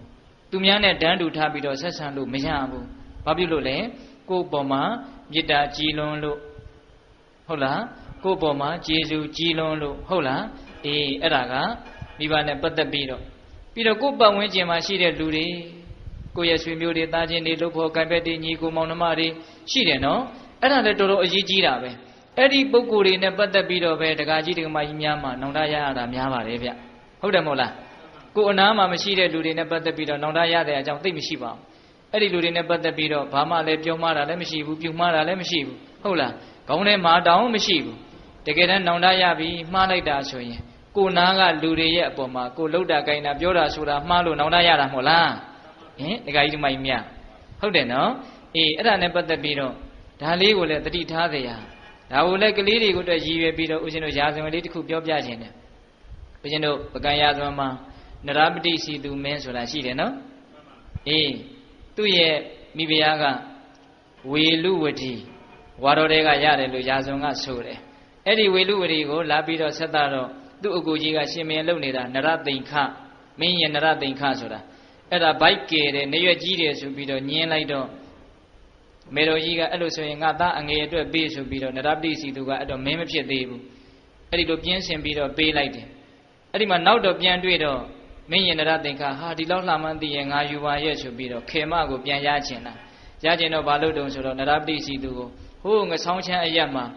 တပုံတပုံမထပါပဲနဲ့ပရိယေဆင်ပြီးတော့သွားနှိမ်နှင်းကြီးလို့ခိုင်းလိုက်တာညီလဲသွားပြီဆိုတော့ခေမကိုတိမ့်ပိုက်တာညီကအဲ့ဒါကိုရိပ်မိတယ်စစ်သားထွက်ရတာနောက်ဆံကတင်းရက်အဲ့ဒါနဲ့ငပြိကိုမှားခဲ့တာလေမင်းတိတိချာချာတည်င်းထူရင်ငါဒီလာပို့လေအဲ့ဒီလိုဆိုစစ်ထွက်သွားတာတည်င်းထူတော့ငပြိကလည်းလိုက်သွားတာဟုတ်လားအဲ့ဒီမှာချောင်းကလေးရဲ့ဟိုဘက်မှာသူ့ရဲ့အရှင်သခင်နရပတိစီသူကတက်ချထားတာဒီဘက်ကနေ တာအဲ့ဒါသူကဟိုမှာဘယင်တက်ချနေတယ်လို့မသိဘူးမိုးချုပ်ပြီဆိုပြီးတော့အဲ့ဒီနားနဲ့အိတ်လိုက်တာအရေးကြီးတဲ့သတင်းကိုစောစောသွားမပြောတာပေါ့နောက်နေ့မနေ့လင်းမှသွားတော့ဘယင်ကစိတ်တူတယ်မင်းဘယ်ချိန်ကရောက်တော့ဟိုဘက်ကမ်းမှာအိတ်နေတာအေးငါမနေ့ကမြင်းဟီတန်ကြားလိုက်တယ်မ မင်းဘာလို့ဒီလောက်အရေးကြီးတဲ့သတင်းကိုစောစောလာမပြောလဲဆိုပြီးတော့ဒေါသအစိတ်ငယ်ရိတ်တက်ပြီးတော့အဲ့ဒီမြင်းကငပြည့်ကိုတတ်ပြစ်တာဗျနော်နည်းနည်းလေးမှမငဲ့ညာဘူးနော်တတ်ပြစ်တာတတ်ပြစ်ပြီးတော့သူ့ရဲ့လူယုံငအောင်စွာကိုနောက်လိုက်ပါနေနဲ့လွတ်ပြီးတော့အကိုကိုသွားတတ်ခိုင်းတာမင်းအောင်မြင်လို့ရှိရင်မင်းကိုငါရဲ့မိဖုရားတွေတဲကမိဖုရားငယ်တွေတဲကငါရဲ့ခေမတွေတဲကသူ့အကိုရဲ့မိဖုရားတွေနဲ့တူပါတယ်အဲ့ဒါတွေကမင်းရခြင်းနဲ့တယောက်ယောက်ကိုငါပေးမယ်ဆိုပြီးတော့ဂတိနဲ့ဟုတ်လားအဲ့ဒါငါအောင်စွာကတတ်တာပဲဒီရာသွန်ကြီးပြောရရင်အရှိကြီးဟုတ်လားအေးတတ်တော့နရပတိစီသူရှင်မင်းဖြစ်တယ်ဆိုကြပါစို့ရှင်မင်းဖြစ်တော့ငါအောင်စွာကတောင်းရောငကိုဘယင်ရဲ့မိဖုရားတွေကလည်းဒီနရပတိစီသူရဲ့မိဖုရားတွေပဲဆက်ဖြစ်တယ်အဲ့တော့မိဖုရားတွေကငိုကြတာကိုခြေတော့ဖက်ပြီးတော့ကျွန်ကိုတော့မပေးလိုက်ပါနဲ့အဲ့တော့ဘယင်ကြီးကပေးရခက်တော့မပေးဘူးမပေးတော့ငအောင်စွာကလည်းခတ်ထန်တယ်မယ်ဂတိပြက်တယ်ဆိုပြီးတော့တတွေးနဲ့ထွေးတာနန်းရင်ပြင်ကိုနော်အဲ့ဒီမှာနရပတိစီသူကငါလိုရှင်မင်းရှိမှဒီလိုလုပ်ရမလားငအောင်စွာကိုတတ်စီဆိုတခါတည်းတတ်တာပဲအဲ့ဒါနက်ဖြစ်တယ်ဘာဖြစ်တယ်ပြောကြတာပဲဟုတ်မဟုတ်တော့မသိပါဘူးဟုတ်လားဘယ်နှယောက်ရှိပြီတော့တတ်တာ3ယောက်ရှိပြီဟုတ်လားအကူကြီးကိုလည်းတတ်တာပဲဟုတ်လားအေးအဆိုးဆုံးကတော့ဘယ်သူကိုတတ်လဲဆိုတော့အနန္တသူရိယအမတ်ကိုတတ်တာအဲ့ဒါအကူရဲ့အထင်းတော်ရဲ့သားသူ့ဘက်ပါလိမ့်မယ်ထင်ပြီးတော့တတ်ပြစ်တာဘုရားမသေးခင်မှာဘာလုပ်တော့မျက်ဖြေလင်္ကာ၄ပုဒ်ကြားဘူးတယ်မဟုတ်လားဟင်သူဒီတယောက်ကောင်းဖို့ရောက်မှုတယောက်သူမှာပြက်လင်္ကာလာဓမ္မရာတိသိပ်ပြီးတော့လက်ရမြောက်တဲ့သေခါနီးစဲစဲမှာရေးသွားနိုင်တယ်အံ့ဩစရာကောင်းတဲ့သူ့ရဲ့စိတ်ဓာတ်ကြန့်ခိုင်မှုပညာစွမ်းဦးစင်းကတော့အံ့ဩလို့မဆုံးဘူးနော်လူဘဝဆိုတာသမုဒ္ဒရာအထက်မှာခဏလေးပွက်လာတဲ့ရေပွက်ကလေးလောက်ဘာမှမကြပါဘူးဒီလိုလှုပ်လို့အတွက်အရှင်ကိုနောင်မှပြန်ပြီးတော့အတုံးနဲ့လှုပ်ဖို့လုံးဝစိတ်ကူးမရှိပါဘူးတကယ်တမ်းကတော့တတ်လိုက်တဲ့သွေးဆိုတာလေယုတ်တရားနံတရားဘာမှအနှစ်ရှိတာမဟုတ်ပါဘူးအားလုံးကိုကြည်လေပါတယ်ခွန့်လွတ်ပါတယ်လို့မတောင်းမှမဲနဲ့တောင်ခွန့်လွတ်သွားတာနော်အနန္တသူရိယတော်တော်တာပဲနော်ပြောလို့မဖြစ်လောက်အောင်ကိုတော်တယ်အေးအဲ့ဒီမေတ္တာစာနော်သူတသမားတွေကတတ်ပြီးတော့မှမေတ္တာစာယူလာတာယူလာပြီးတော့ဖတ်တော့မင်းကြီးကဒုက္ခပဲဒီလောက်ကောင်းတဲ့လူကိုငါတတ်မိပြီကြိုက်မတတ်ကြနဲ့လွတ်စေဆိုတော့ဟိုကတတ်ပြီးသားဖြစ်နေပြီအဲ့ဒီကြတော့မှနောင်တအကြီးကျယ်ရတယ်ငါတတ်မိပြီဒါပေမဲ့နောင်တတာရတာဆက်တတ်တုံးပဲဘယ်သူတတ်တယ်အဲ့ဒီအနန္တသူရိယကိုတတ်တဲ့သူတသမားတွေကိုဒီစာအရင်လာမပွေးရကောင်းမလားဆိုပြီးတော့တတ်တာဗျာသိလားအဲ့ဒီလူတွေလည်းအကုန်သိရတယ်ဒါပေမဲ့အဲ့ဒါအတွက်တော့သိနောင်တရဟမတူပါဘူးနော်အဲ့ဒီတော့ဘာလဲမစူးစမ်းမဆင်ခြင်မဲနဲ့လှုပ်တဲ့အလုပ်တွေကလည်းပဲနောင်တရတတ်တယ်ဒါကတော့အကြီးကြီးတွေရာဇဝင်ဘုဒ္ဓရသေးခြင်းလို့ပြောပြတာဟုတ်လားလူငယ်တွေအတွက်ဟုတ်လားဒီဥစ္စာကဦးဇင်းတို့ပြီးတော့ဆရာကြီးနန္ဒသိန်းရဲ့စာအုပ်ထဲမှာတွေ့ရသေးတယ်တော်ရွှိုင်းပုံမြင်လို့ဆိုတယ်အဲ့ဒါဘာလဲဆိုတော့ရှင်မယံတစ်ပါးမှာအင်မတန်သားလိုက်ကောင်းတဲ့သိန်းငှက်တကောင်ရှိတယ်တဲ့သိပြီးတော့လိမ်ပါတယ်သွားယုံကိုရှာခဲ့ဆိုရင်ယုံရှားလာတာသမင်ရှာခဲ့ဆိုသမင်ရှားလာတာဟုတ်လားတနေ့တော့အဲ့ဒီရှင်မင်းကြီးနဲ့နောက်လိုက်တီတိုးတဲ့သွားပြီးတော့သားကောင်ရှာကြတော့နောက်လိုက်တီနဲ့ကွဲသွားတာရှင်မင်းကြီးကကွဲသွားတော့သိန်းငှက်နဲ့ရှင်မင်းကြီးတွဲပေါ့အဲ့မှာရှင်မင်းကြီးကရေစားတယ်ဆိုပြီးတော့ရေလိုက်ရှာရေကမတွေ့နောက်ရှာရင်နဲ့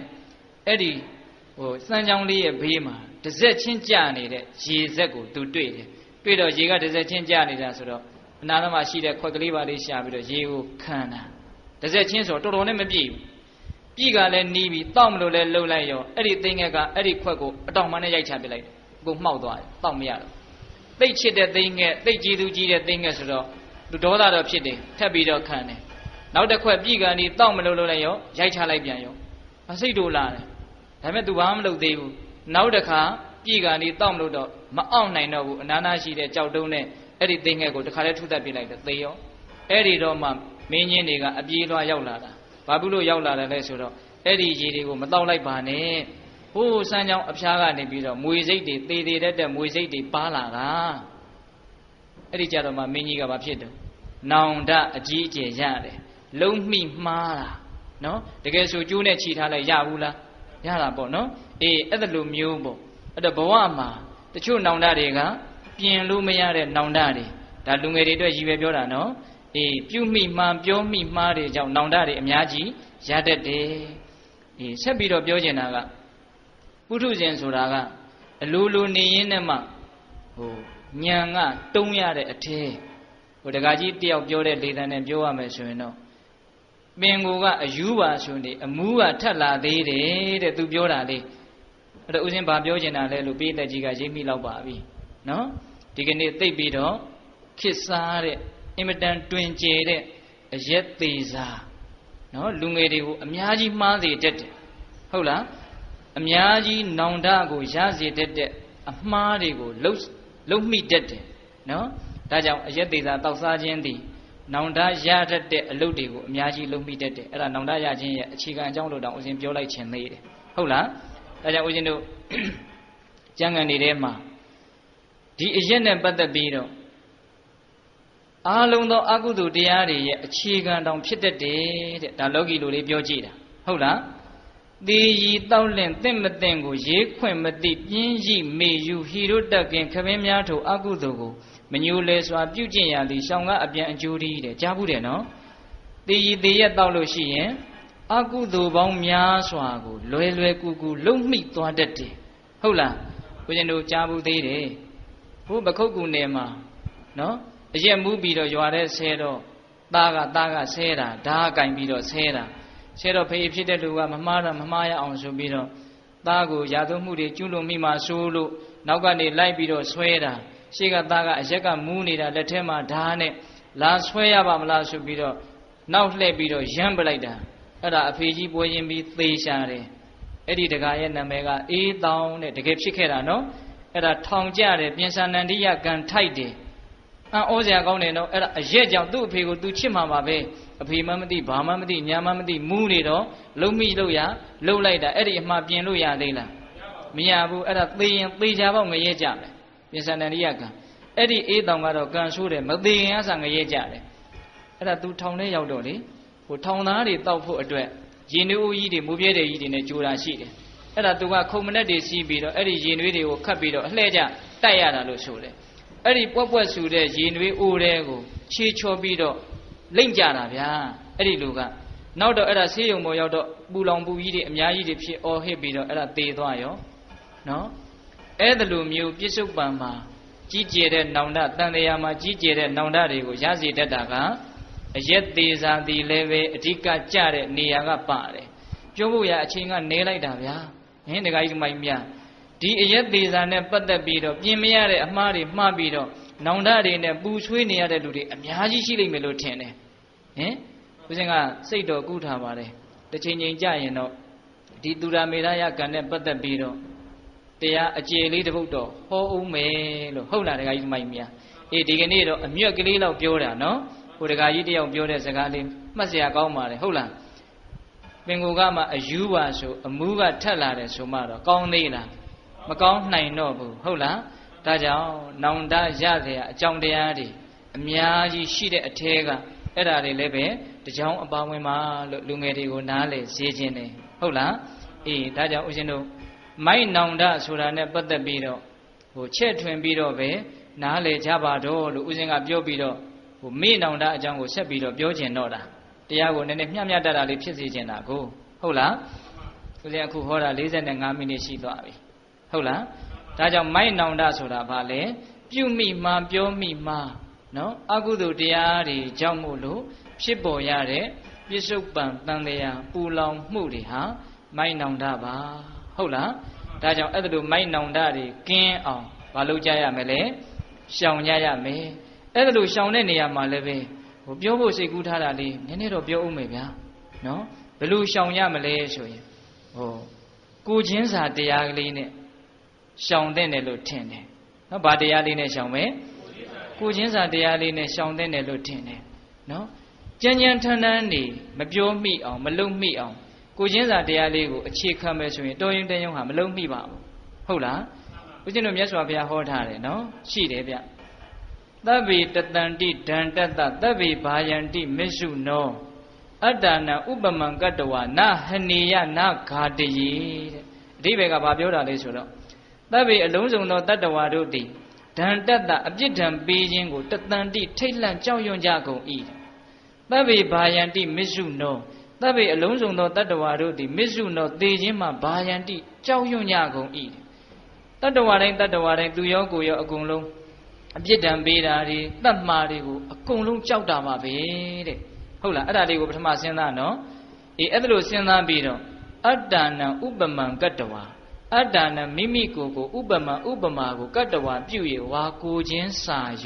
တဲ့နော်ကိုယ်နဲ့နှိုင်းစာပြီးတော့နဟနိယနဂါတယီမညှင်းစေရမတတ်ဖြတ်ရတဲ့အင်မတန်အနှစ်ရှိတယ်နော်ဒကာကြီးများတတ္တဝါအားလုံး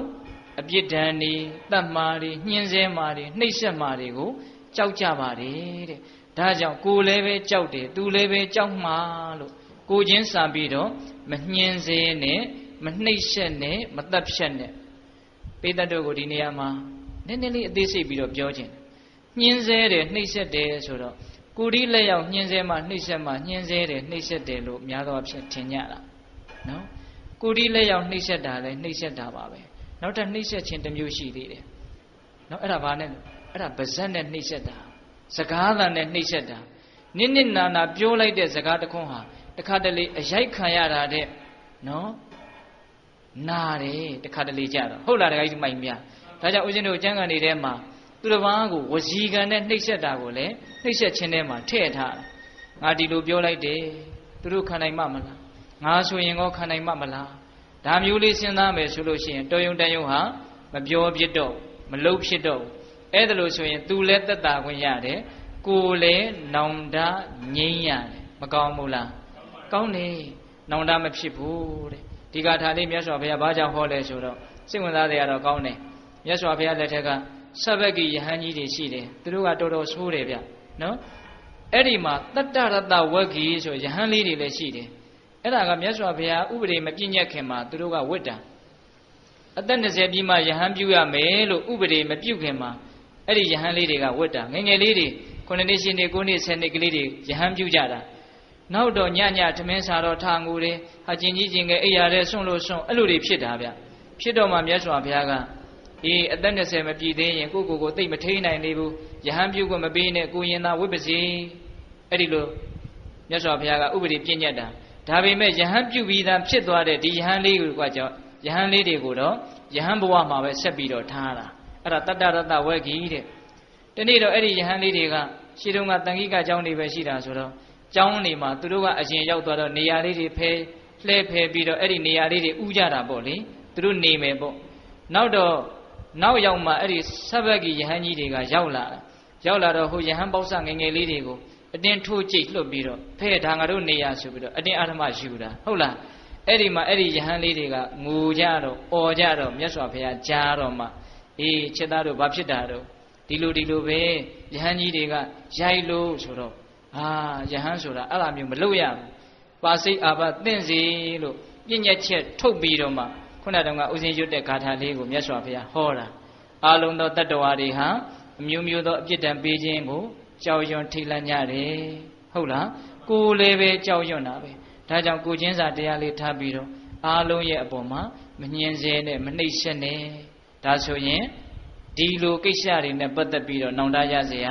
မရှိတော့ဘူးပေါ့ဟုတ်လားတချို့ကိစ္စကတော့ကိုချင်းစာတရားနဲ့ရှောင်ရမယ်တချို့ကိစ္စကြတော့ကိုချင်းစာတရားနဲ့ရှောင်လို့မရဘူးဗျဘာလဲဆိုတော့တစုံတစ်ယောက်ကကိုလာပြီးတော့စော်ကားလာပြီဟုတ်လားတစုံတစ်ယောက်ကကိုအတင်းအာဓမ္မမပြောလာပြီလှုပ်เสียကကျုံလာပြီဆိုရင်ဘယ်လိုလုပ်မလဲတတ်နိုင်သမျှမေတ္တာတရားနဲ့သီးခံကိုကြိုးစားရမယ်ဟုတ်လားသီးခံလိုက်တဲ့အခါမှာတော့နည်းနည်းတော့စိတ်ထဲအောင့်ရင်အောင့်မှာပေါ့ဗျာအခါရလဲခက်ချင်ခက်မှာပေါ့ဗျာဟုတ်လားသို့တော်လည်းပဲကြိတ်မှိတ်ပြီးတော့မြူသိမ့်ပြီးတော့မပြောပြအောင်မလုပ်ဖြစ်အောင်ဘာလို့ရမလဲထိမ့်သိမ့်ရမယ်အဲ့ဒီလိုထိမ့်သိမ့်လို့ဖြစ်တဲ့ဆင်းရဲကနည်းနည်းလေးတကယ်တမ်းကတော့ဟုတ်လားမထိမ့်သိမ့်လို့ပြောလိုက်မိပြီဆိုလိုက်မိပြီလှုပ်လိုက်မိပြီဆိုတော့မှနောက်မှဆက်ဖြစ်မဲ့ဒုက္ခကပိုကြီးတာဒုက္ခကြီးနဲ့ဒုက္ခလေးဘယ်ဟာကြိုက်တော့ဘယ်ဟာမှမကြိုက်ပေမဲ့တခုခုတော့တေချာပေါက်ရွေးရတော့မယ်ဆိုရင်တော့ဘယ်ဟာရွေးမလဲဒုက္ခလေးရွေးမှာပေါ့ဗျာဟုတ်လားဒါကြောင့်တစ်ခါသီးခံရတာကတိတ်တော့မသက်သာလာဘူးနော်တခါကြီးတို့ဟုတ်လားသက်တောင့်သက်သာသီးခံရတာတွေရှိတယ်လို့မသက်မသာသီးခံရတာလည်းရှိတယ်ဗျအဲ့ဒါလည်းမြက်တယ်လို့ဦးဇင်းကတော့ပြောချင်တယ်ဟုတ်လားဘာဖြစ်လို့လဲဆိုတော့သီးမခံရင်ပိုးပြီးတော့ပြဿနာကကြီးမာမှုလို့ဟုတ်ရဲ့လားဒါကြောင့်နောင်တရတဲ့အကြောင်းတွေမလုံမိအောင်ကိုချင်းစာစိတ်မွေးရမယ်မေတ္တာတရားနဲ့သီးခံနိုင်တဲ့စွမ်းရည်ရှိအောင်လုပ်ရမယ်ဟုတ်လား ဒါကဦးဇင်းတို့ကလူငယ်တွေနဲ့ပတ်သက်ပြီးတော့ပဲပြောတာနဲ့အချိန်ကတော်တော်များသွားပြီဗျဟင်တခါကြီးတို့နော်မိုက်နောင်တာဟုတ်လားမကောင်းရင်တော့သေချာပေါက်ပူရမှာပဲဟုတ်ရဲ့လားအဲ့တော့ဦးဇင်းတို့လူကြီးတွေအတွက်ငှက်ပြီးတော့ကြံတဲ့အချိန်ကလေးမှာမေ့နောင်တာပြောကြအောင်စို့ဟုတ်ရဲ့လားမကောင်းတာကိုလုံးမိရင်မိုက်နောင်တာကောင်းတာကိုမလုံးမိရင်မေ့နောင်တာဟုတ်လားဘဝကတဖြည်းဖြည်းနဲ့ကုန်ခန်းလိုက်နေတယ်ဟုတ်လားတဖြည်းဖြည်းနဲ့သေဖို့နီးလာတယ်နော်အဲ့ဒါလိုပြဿနာကြီးအဲ့ဒီအခက်ခဲကြီးကြုံလာလို့ရှိကောင်းတာတွေမလုပ်ခဲ့မိဘူးမေ့လျော့ခဲ့တယ်ဆိုလို့ရှိရင်သေချာပေါက်နောင်တရလိမ့်မယ်ဟုတ်လားဦးဇင်းတို့ပေသက်ကြီးကြားဖို့ပါတယ်ဗျာဟိုဂရေ80တထေးသားလင်မယားနောက်ဆုံးဆင်းရဲနွမ်းပါသွားပြီးတော့ခက်လက်ဆွဲပြီးတော့တောင်းရတဲ့ဇလံကြားဘူးတယ်နော်အဲ့ဒီဇလံကြီးဦးဇင်းတို့ပြောချိန်မရပါဘူးအဲ့ဒီတထေးသားလင်မယားဆူတောင်းသား2ယောက်ကိုကြည့်ပြီးတော့မြတ်စွာဘုရားကမိုက်လိုက်တာအရွယ်ရှိတုန်းကစီးပွားရေးလုပ်ခဲ့မယ်ဆိုရင်တထေးကြီးတွေဖြစ်မှာတရားဘက်ကိုကြိုးစားခဲ့မယ်ဆိုရင်အရိယာကြီးတွေဖြစ်မှာအတူချုပ်ပဲဦးဇင်းပြောလိုက်တယ်နော်ဘုရားကတော့အရွယ်ကလေးနဲ့ပိုင်ပြီးတော့ပြောပါတယ်အဲ့ဒီမှာမြတ်စွာဘုရားဆက်ဟောတာတွေစိတ်ဝင်စားတဲ့အကောင်းတယ်အာစရိတဝါဗြမစရိယအလတ္တယုပ္ပနေတနံဇိနကွန်ဇာဝဇာယန္တိခိနမေဇေဝပန္လလီငယ်ငယ်တုန်းကမြတ်သောအကျင့်ကိုမကျင့်မိတဲ့လူများအရွယ်ရှိတုန်းကစီးပွားဥစ္စာကိုရှာဖွေစုဆောင်းခြင်းမပြုခဲ့တဲ့ပုဂ္ဂိုလ်များဟာအသက်ကြီးလာပြီဆိုတော့ငါးတွေမရှိတော့လို့6တွေ့နေတဲ့ရွှွန့်ပွက်တွေနဲ့ရှိနေတဲ့ရေအိုင်ရဲ့ဘေးမှာအတောင်ကျိုးတဲ့ဂျိုးကြမှိုင်တယ်လို့မှန်ရလိမ့်မယ်တဲ့ပုံပေါ်တယ်နော်နောင်တတရားတွေနဲ့ပူဆွေးရတတ်တယ်နော်ငယ်တုန်းကအကျင့်မြတ်မကျင့်ခဲ့ဘူးစီးပွားဥစ္စာကိုရှာဖွေစုဆောင်းခြင်းမပြုခဲ့ဘူးအဲ့ဒါအသက်ကြီးလာရင်ဂျိုးကြအိုကြီးရေမရှိတဲ့ရွှွန့်ညွန်မှာမှိုင်တယ်လို့မျိုးစားစရာလည်းမရှိဘူးတရားနဲ့အေးချမ်းမှုလည်းမရှိဘူးပူလောင်မှုတွေကြီးနေရမှာဒါကတကားထားနော်အကျေရှင်းမပြဘူးနော်နောက်တကားထားအာစရိတဝါဗြမစရိယာလတ္တယုပ္ပနေတနံသင်္တိစာပါတိခိနာဝပုရဏာနိအနုထုနံဒီဥပမာလေးကတမျိုးလေးကောင်းတယ်ငယ်တုန်းကတဲ့အကျင့်မြတ်ကိုမကျင့်ခဲ့ဘူးစီးပွားဥစ္စာကိုလည်းရှာဖွေစုဆောင်းရကောင်းမှမသိခဲ့ဘူးအဲ့လိုလူမျိုးတွေဟာကြီးလာတော့ဘာဖြစ်တုံဆိုတော့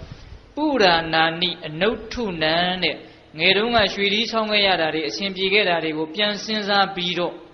အဟောင်းတွေကိုပြန်စဉ်းစားပြီးတော့စမြုံပြောင်းပြီးတော့လောလောဆယ်တော့ဘာမှအစဉ်ပြေတာမရှိ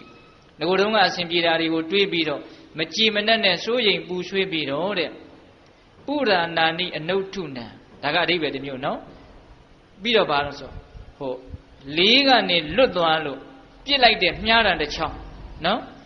စာပါလေးမှပဋိတံလွတ်ရသွားသောတရံဣဝမြားကဲ့သို့လေးကနေလွတ်သွားတဲ့မြားအရှိန်ကုန်တော့ဘယ်ပေါ်ကျသွားတော့မြေကြီးပေါ်ပြုတ်ကျအရှိန်ကုန်လို့ကျသွားပြီဆိုတော့အဲ့ဒီမြားတံမှာလှုပ်ရှားမှုရှိသေးလားလုံးဝငြိမ်သွားပြီဘာအစွမ်းမှလည်းမရှိတော့ဟုတ်လားအဲ့ဒါလို့လေးညိုးကလွတ်ပြီးတော့အရှိန်ကုန်ပြီးတော့ပြုတ်ကျလာတဲ့မြားတံတစ်ချောင်းလိုပဲတဲ့သူ့မှာဘာအစွမ်းမှမရှိတော့အစွမ်းတုံးပြီးတော့လုံးဝမလှုပ်နိုင်တော့ဘူးကြောက်စရာကောင်းတယ်နော်တခါကြီးမိုက်မြငယ်တုန်းကအကျင့်မြတ်ကိုလည်းမကျင့်ခဲ့ဘူးစီးပွားဥစ္စာကိုလည်းရှာဖွေစုဆောင်းရကောင်းမှမသိတဲ့ပုဂ္ဂိုလ်ဟာတဲ့ရှေးဟောင်းနှောင်းပြည့်အစဉ်ပြေတာတွေကိုပြန်တွေးပြီးတော့ဒါပေမဲ့လောလောဆယ်မှာတော့အစွမ်းတုံးနေတဲ့မြားတံတစ်ချောင်းလိုမလှုပ်နိုင်တော့ဘူးတဲ့နောင်တတွေဟုတ်လားအဲ့ဒါဘာလဲဆိုတော့မေ့နောင်တဟုတ်လားတခါကြီးမြတ်မေ့နောင်တနော်မေ့နောင်တဒါကြောင့်မြတ်စွာဘုရားကသုတ်တန်ဒေသနာတော်အသီးသီးမှာဟောထားတာတွေရှိပါတယ်ဗျာဟိုတချို့တန်ဝေကရစေအကြောင်းတွေတတိပေးတဲ့သုတ်တန်တွေမှာဆိုအထူးသဖြင့်တွေ့ရတယ်ဏိဂုံးရုပ်ကလေးမှာတွေ့ရတယ်အဲ့ဒါဘာလဲဆိုတော့จิตသားတို့ဟောတာသစ်ပင်ရင်းဟုတ်လားပြောပုံကလေးကနော်จิตသားတို့ဟောတာစိတ်ငြိမ်ရာနေရာจิตသားတို့ဒါလူသူကင်းစိတ်တဲ့နေရာဒါကြောင့်မို့လို့ဇာယာထဘိက္ခဝေမာပမာဒဋ္ဌအမှန်တရားတွေကိုသိအောင်မိမိခန္ဓာကိုယ်ကြီးကိုကြည်ကြည်စမ်းပါမေ့ပြီးတော့မနေပါနဲ့နော်နေရာလေးကိုတောင်ပြောလိုက်သေးတယ်နော်ဒါသစ်ပင်ရင်ဒါကစိတ်ငြိမ်ရာပြောစရာရှိတဲ့ကိစ္စကိုငါပြောပြီးပြီဒါကြောင့်သင်တို့လှုပ်เสียရှိတဲ့အလုပ်ကိုဆက်ပြီးတော့လှုပ်ကြစမ်းပါဘာဆက်ပြောတုံဆိုတော့ မာပမာတထဘိဗခွေမာပစ္စာဝိပတိတာရီနောအဟုဟုတ်တာလေပစ္စာနောက်ကာလရောက်မှဝိပတိတာရီနောငယ်ငယ်တုန်းကငါဘာမှမလုပ်ခဲ့ရပဲကိုလို့နှလုံးမသားရမှုတွေဒီမာအဟုဟုတ်တာမဖြစ်ကြပါစေနဲ့တဲ့အယံဟောအမ္မာကအနုတာသနီဒါလေးနဲ့အဆုံးသတ်တာနော်အယံအဲ့ဒီစကားဟာဟောတုံမာကံသင်တို့အတွက်အမ္မာကငါဖရာတို့ရဲ့အနုတာသနီအဖန်ဖန်အထက်ထက်ပေးတယ်အဲ့ဒါအဆုံးမပဲတဲ့နော်အဲ့ဒီစကားလေးကိုဦးဇင်းတို့စစ်စစ်ပေါက်ပေါက်လေးစဉ်းစားကြည့်ရင်တော်တော်လေးထိတ်လန့်စရာတော့ကောင်းပါတယ်ဟုတ်လားဒါဟာသစ်ပင်ရင်ဒါဟာစိတ်ငြိမ်ရာနော်ဒါကြောင့်လှုပ်เสียရှိတဲ့လှုပ်ကိုလှုပ်ကြစမ်းပါ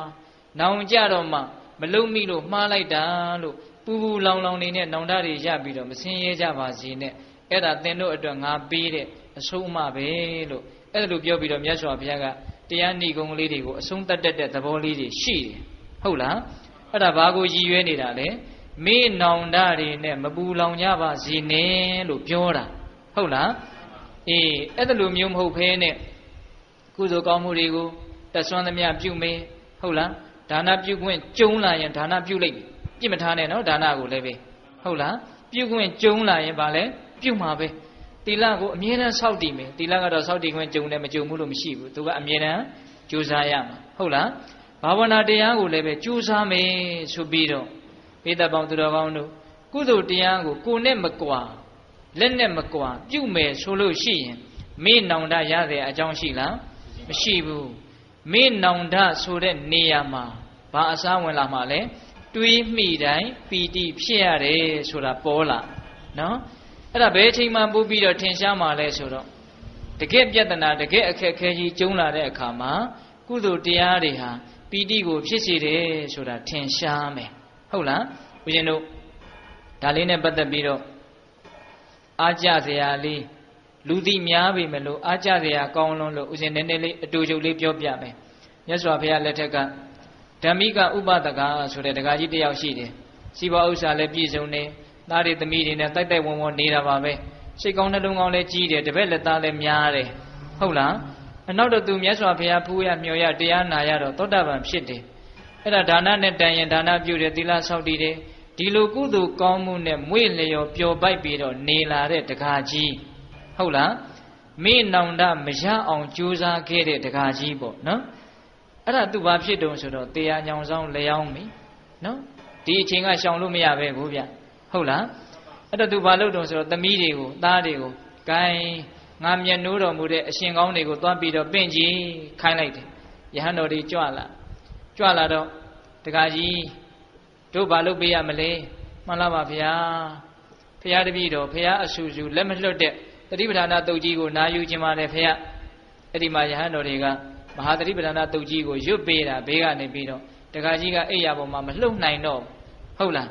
ဒါပေမဲ့လို့ငါငယ်ရွယ်တုန်းကကောင်းတာတွေမလုပ်ခဲ့ရဘူးဆိုတဲ့နောင်တသူ့မှာမရှိဘူးဟုတ်လားတရားနဲ့ပြန်ပြီးတော့ဆန်းသက်နေတာဟုတ်လားအဲ့ဒါလိုလုပ်ရင်းနဲ့ဒကာကြီးကယောဂဝေဒနာကပြင်းထန်တော့တရားသံတွေကိုကြားတစ်ချက်မကြားတစ်ချက်တခါတလေတတိမေ့တယ်လို့ဖြစ်တယ်မိန်မောတွေ့ဝေတယ်လို့ဖြစ်တယ်အဲ့ဒီလိုဝိရဝါဒဖြစ်နေတဲ့အချိန်မှာသူ့ရဲ့အာယုန်ထဲမှာနော်နတ်ပြည်6ထပ်ကယထာ6ဆင်းကောင်းကင်မှာမြင်နေရတယ်တဲ့သူကအဲ့ဒီအတန်တွေလည်းသူကြားရတယ်တရားသံကပြောင်းနေပြီအဲ့ဒီချိန်မှာအဲ့ဒီနတ်ယထာမှာရှိတဲ့နတ်သားတွေကဟိုးတကြွယ်ကြီးဥပဒကာကြီးကျုပ်တို့ယထာကိုလိုက်ခဲ့ပါအဲ့ဒါလိုခေါ်တာတဲ့ဒါဥစဉ်တို့ကျမ်းဂန်တွေမှာအခိုင်အမာမှတ်တမ်းတင်ထားတာနော်ဒီထဲမှာနတ်ပြည်ကိုမယုံတဲ့လူတော့တယောက်မှပါမထင်ပါဘူးဟုတ်လားဒါကြောင့်ဒီကိစ္စကိုဥစဉ်တို့ဘာမှအကျယ်ရှင်းနေရတော့လုံးဝမထင်ပါဘူးဟုတ်လားရှင်းမယ်ဆိုရင်လည်းရှင်းလို့ရပါတယ်နော်သို့တော့မရှင်းတော့ပါဘူးနော်အဲ့ဒီမှာနတ်ပြည်ကနတ်ယထာ6ဆင်းရဲ့အသီးသီးခေါ်တဲ့အတန်ကိုဥပဒကဒကာကြီးကကြားတော့စိတ်ကအဲ့ဒီကိုရောက်သွားတာဟိုမှာရွတ်နေတာကို तू မကြားဘူးမကြားတော့ဟာနတ်သားတို့သင်တို့ပြောတာတွေကသိပြီးတော့ဆူလွန်းတယ်ဒါကြောင့်ငါကအခုမှတရားနာနေတုန်းရှိသေးတယ်ခဏလောက်စောင့်ပါအောင်ခဏလောက်စောင့်ပါအောင်လို့အဲ့လိုပြောတာစိတ်ထဲမှာပြောတာကပါဇက်ကတကယ်ထွက်နေတယ်ထွက်နေတော့ယဟန်တော်တွေကသူတို့ကိုခဏလောက်စောင့်ပါအောင်လို့ပြောတာလို့ထင်တာဟုတ်လားထင်တော့သားသမီးတွေကလည်းဘေးကဝိုင်းပြီးတော့ဩငါတို့အဖေကြီးတစ်သလုံးတရားနဲ့ပြောလာတာတေဂာနိကြမှာတရားနာတာကိုခဏလောက်စောင့်ပါအောင်မနာကျင်ဘူးဆိုတော့အလားသိမကောင်းဘူးလို့အဲ့ဒါလိုထင်တာဗျာ ထင်တော့ငိုကြရောအဲ့ဒီကြတော့မှဟုတ်လားတို့အဖေကြီးကတရားကိုဒီချိန်ကျမှပြည့်ရလေခြင်းဆိုငိုကြတာဝမ်းနေတော့အဲ့ဒါလို့အဖေကြီးကလည်းပြောသမီးတွေကသားတွေကလည်းငိုတော့ယဟန်တွေကဂိုင်းဒီအချိန်ကတော့တို့ဒီနားနေရမယ့်အချိန်မဟုတ်တော့ဘူးငိုကုန်ကြပြီအဲ့ဒါအိမ်ကြီးရပြန်ကြွသွားရောအဲ့ဒါလို့ယဟန်တော်တွေလည်းပြန်ကြွသွားသားသမီးတွေကငိုခဏနေတော့ဒကာကြီးကတတိရတယ်လို့ဖြစ်လာတော့ဟာယဟန်တော်တွေပဲကြွသွားတော့ဩအဖေပြန်ကြွသွားပြီအဖေပဲနေအောင်လို့ပြောတာကိုဒါကြောင့်မရွတ်တော့ဘူးပြန်သွားပြီဟာငါကသူတို့ကိုနေအောင်လို့ပြောတာမဟုတ်ဘူးဒါမြင့်ဘာပြောတာတော့ဟိုမှာနတ်တွေကငါ့ကိုခေါ်နေတယ်နော်နတ်တွေကငါ့ကိုခေါ်နေတယ်အဖေကလည်းကျွတ်တို့မမြင်ရပါဘူးတဲ့သားသမီးတွေရဲ့မျက်လုံးနဲ့မမြင်ရဘူးဒကာကြီးရဲ့မျက်လုံးနဲ့ကတော့မြင်ရတယ်မြင်ရတော့ဒကာကြီးက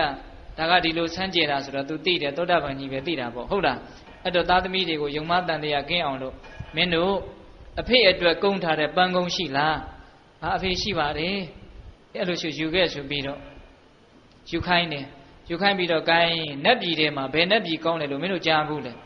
တုတိတာနတ်ပြည်ဟာကောင်းတယ်လို့ကြားဘူးတယ်ဘုရားလုံးတော်ကြီးတွေကအဲ့ဒီမှာနေတာတုတိတာနတ်ပြည်မှာအနေများတယ်နော်အဲ့ဒါနဲ့အဲ့ဒါလို့ဆိုမင်းတို့အဋိဌံပြီးတော့မြှောက်လိုက်တုတိတာနတ်ပြည်ကနတ်ယထာကိုချိတ်စီတည်းလို့မင်းတို့မြှောက်လိုက်တာအဲ့ဒါယထာဥမှာသွားပြီးတော့တွေ့ရဆွဲတယ်ချိတ်နေတယ်ပန်းကုန်းလေးကိုမြင်ရတဲ့နတ်ယထာကိုမမြင်ရဘူးအဲ့ဒီကြတော့မှရင်ဘတ်ကိုလက်နဲ့အုပ်ပြီးတော့ရင်သက်ရှုမောဆိုတာအဲ့ဒါပဲသားသမီးတွေအံ့ဩတယ်ကုသိုလ်ကောင်းမှုတို့ရဲ့အစွမ်းအံ့ဩစရာကောင်းတယ်လို့လောကကြီးရဲ့နဲ့နဲကျေပြတ်မှုကလည်းအံ့ဩစရာကြီးပဲဟုတ်လားအံ့ဩစရာနော်အဲ့ဒီကြတော့မှဖေကြီးကိုတို့ဖေကြီးကနေနေရမဟုတ်ဘူးအဲ့ဒီမှာဖေကြီးကလည်းသုတိတိကြပြီးတော့အဲ့ဒီနေရထားပေါ်တက်လိုက်သွားတယ်လို့ဆိုတယ်ဦးဇင်းတို့ဒါနဲ့ပတ်သက်ပြီးတော့ဓမ္မဒုဒစာအုပ်ထဲမှာဆရာကြီးဦးထေးလိုင်ရေးထားတာရှိပါတယ်ခေါ်တော်ရွာကဒကာကြီးဘိုးအောင်ကျော်ဆိုတာရှိတယ်နော်ခေါ်တော်ဆိုတာဦးဇင်းတို့ရွှေဘိုနဲ့မနီမဝေးတရားဒီမြကမ်းဘေးမှာနဲ့တူပါရဲ့နော်အဲ့ဒီမှာလည်းပဲအဲ့ဒီဒကာကြီးကဥပဒကာကြီးတစ်စိတ်ကြီးရွာကဥပဒကာကြီးနော်နှစ်ယောက်တောင်ခေါ်တော်ရွာကဒကာကြီးဦးအောင်ကျော်ကမဟာစီစတော်ကြီးကဟောတာဗျနော်အဲ့ဒါသူကဦးဇင်းတို့အင်္ဂလိပ်ခေတ်ကအဲ့ဒါလိုပဲအဲ့ဒီဒကာကြီးတွေကလည်းဘုရားတရားကိုအင်မတန်ကြီးညိုတာအသက်ကြီးလာတော့ဗုဒ္ဓနုတ္တိနဲ့ပဲအမြဲနေတာအဲ့ဒီသစ္စိရွာကဒကာကြီးကအမြဲတမ်းလက်အုပ်ချီသွားတယ်နေရာရောက်လာပြီဆိုလို့ရှိရင်လက်အုပ်ချီပြီးတော့ဘုရားကြွလာတယ်ဖယ်ကြပါသူကသူ့အာယုန်ထဲမှာဘုရားအမြဲတမ်းရှိတယ်နောက်တော့သူကလေယာကိစ္စတွေနဲ့အမှုဖြစ်ပြီးတော့ဟိုအင်္ဂလိပ်အရေးပိုင်တွေစီကိုသူယုံတက်ရတယ်သွားရတာအမှုရှင်းရတာပေါ့နော်အဲ့ဒီမှာအဲ့ဒီအင်္ဂလိပ်အရေးပိုင်ကိုအိမ်မက်ရတယ်ဗျာနော်အိမ်မက်ရတယ်ဒီဒကာကြီးမလာခင်ကစဘုရားကြွလာတာတွေအဲ့ဒီဒကာကြီးရဲ့ပုံတွေအိမ်မက်ကြုံမဲ့တယ်နောက်နေ့တော့အဲ့ဒီပုံစံတိုင်းရောက်လာအဲ့ဒါနဲ့အဲ့ဒီဒကာကြီးကိုလုံးဝကြည်ညိုလေးစားပြီးတော့နေရာတွေဘာတွေကထပေးပြီးတော့တော်တော်ထူးထူးဆန်းဆန်းဖြစ်ပျက်ခဲ့ဘူးတဲ့အဖြစ်ပျက်ရှိတယ်အဲ့ဒီဒကာကြီးတွေတေဂာနီးမှာလဲအဲ့ဒါလိုပတိကုန်းကိုပြစ်တင်လို့နတ်ပြည်ကနတ်ယထာကိုချိတ်တယ်လို့မှတ်တမ်းတင်ထားတာရှိတယ်တဲ့ဒါလေးတွေလိလာစရာလေးတွေပေါ့ဟုတ်လားအဲ့ဒါဦးဇင်းတို့ပြောချင်တာကဘာလဲ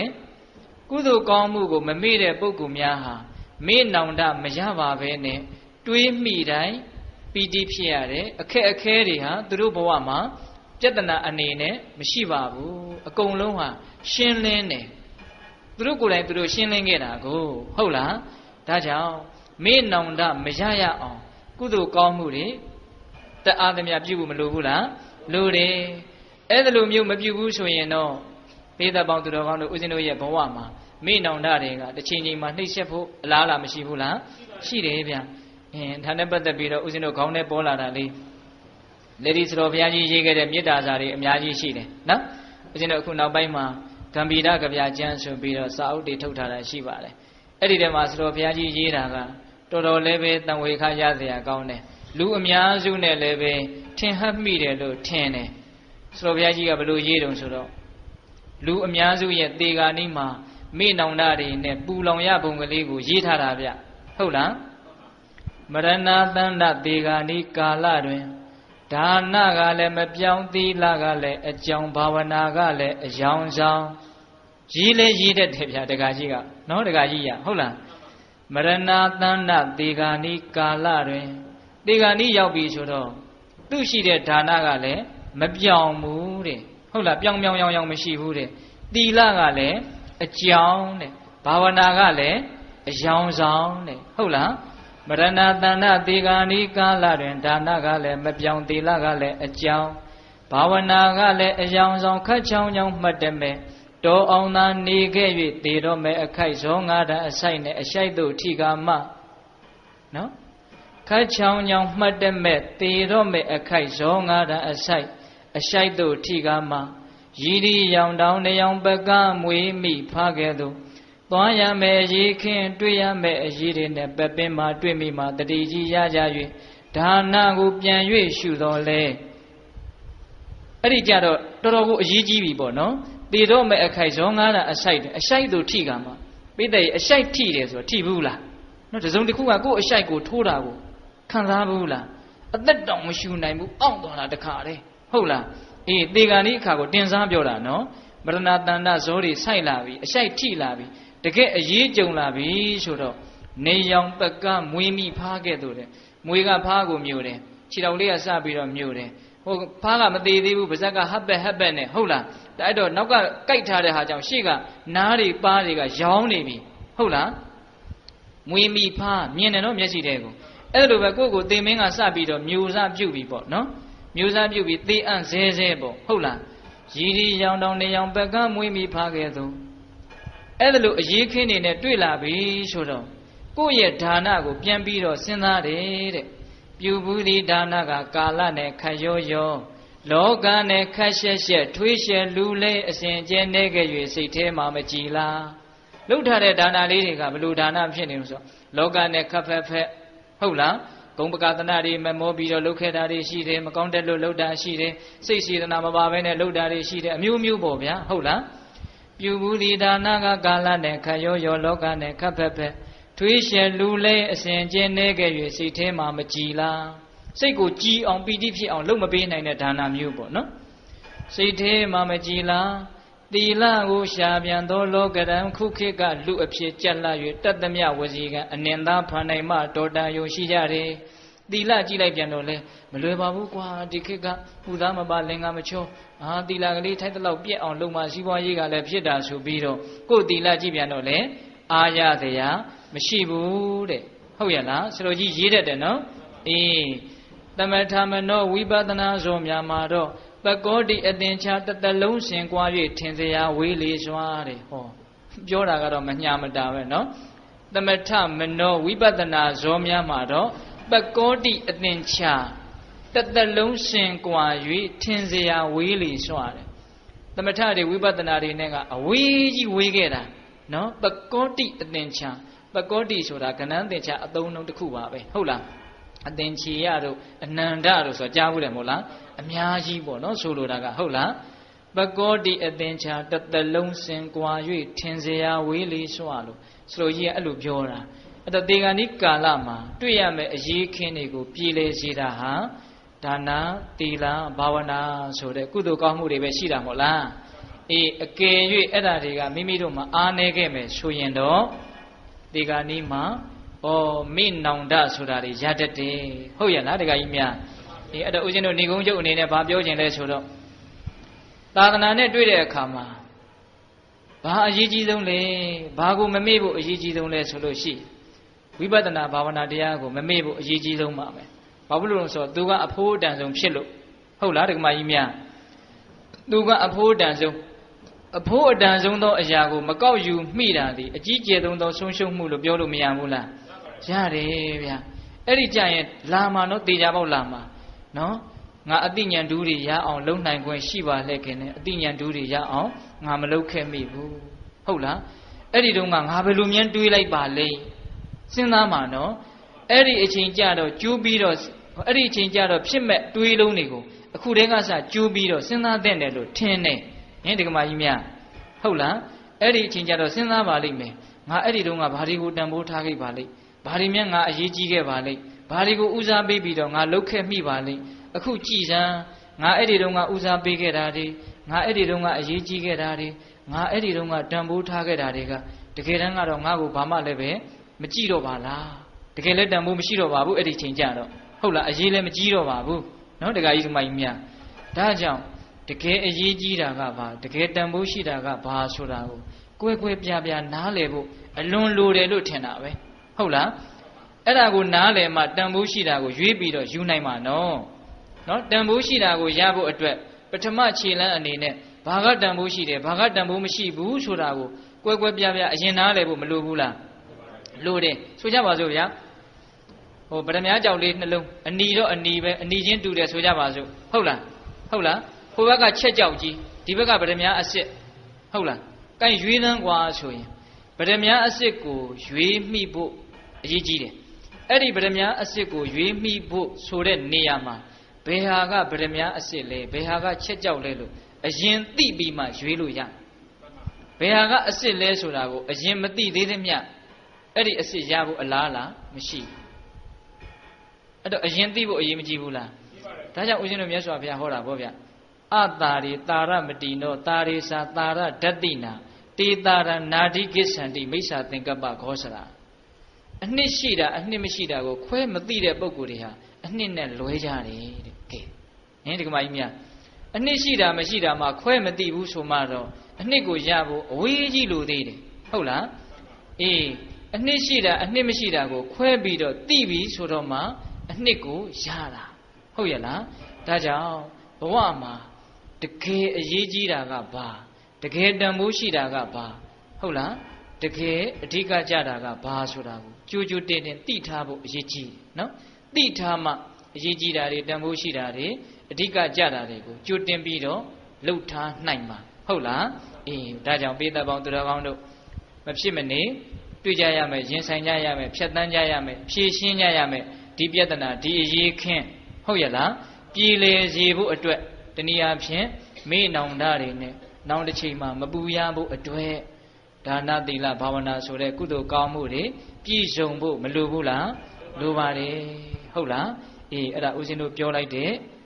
မေ့နောင်တဟုတ်လားတရားကိုပြန်ပြီးတော့အနှစ်ချုပ်ကြစို့နော်ဒကာကြီးမိုင်များအေးဘာတွေလဲဦးဇင်းပြောလိုက်တာပထမဆုံးပြောလိုက်တာကနောင်တ10မျိုးဇနတန္တမင်းကြီးဘုရားလောင်းကြီးပြောခဲ့တဲ့နောင်တ10မျိုးဟုတ်လားပြီးတော့ဦးဇင်းတို့မြတ်စွာဘုရားဓမ္မပဒပါဠိတော်မှာဟောတဲ့ပါဠိတော်ကိုအမိပြုပြီးတော့ပြောလိုက်တာကမိုင်းနောင်တနဲ့မေးနောင်တမကောင်းတာတွေကိုလုံမိလို့ရတဲ့နောင်တကမိုင်းနောင်တကောင်းတာတွေကိုမလုံမိလို့ရတဲ့နောင်တကမေးနောင်တဟုတ်လားဘယ်နောင်တမှကောင်းကျိုးမပေးပါဘူးလို့နားလည်ပြီးတော့ဟုတ်လားဘဝမှာနောင်တကင်းလို့နောင်တဝေးလို့အေးတဲ့လူတွေဖြစ်ရအောင်မကောင်းတာတွေကိုတတ်နိုင်သမျှရှောင်နိုင်ကြပါစေဟုတ်ရဲ့လားဒါသာသနာတော်ရဲ့အခြေခံအကြဆုံးအဆုံးမနော်မကောင်းတာတွေကိုတတ်နိုင်သမျှရှောင်နိုင်ကြပါစေကောင်းတာတွေကိုတတ်နိုင်သမျှဆောင်နိုင်ကြပါစေဒါဆိုရင်မိုက်လို့ရတဲ့နောင်တလည်းမဖြစ်ရတော့ဘူးမေ့လို့ရတဲ့နောင်တလည်းမဖြစ်ရတော့ဘူးနောင်တကင်းတဲ့လူသားနောင်တဝေးလို့အေးရတဲ့လူသားဖြစ်ပြီးတော့အကောင်းကြီးကောင်းပါလိမ့်မယ်အချမ်းသာကြီးချမ်းသာပါလိမ့်မယ်လို့ဦးဇင်းတို့ပြောရင်းနဲ့ဟုတ်လားနောင်တဝေး၍အေးပါစေတဲ့ဒီတရားကိုဦးဇင်းတို့မေတ္တာပို့ပြီးတော့အဆုံးသတ်ကြရအောင်ဟုတ်လား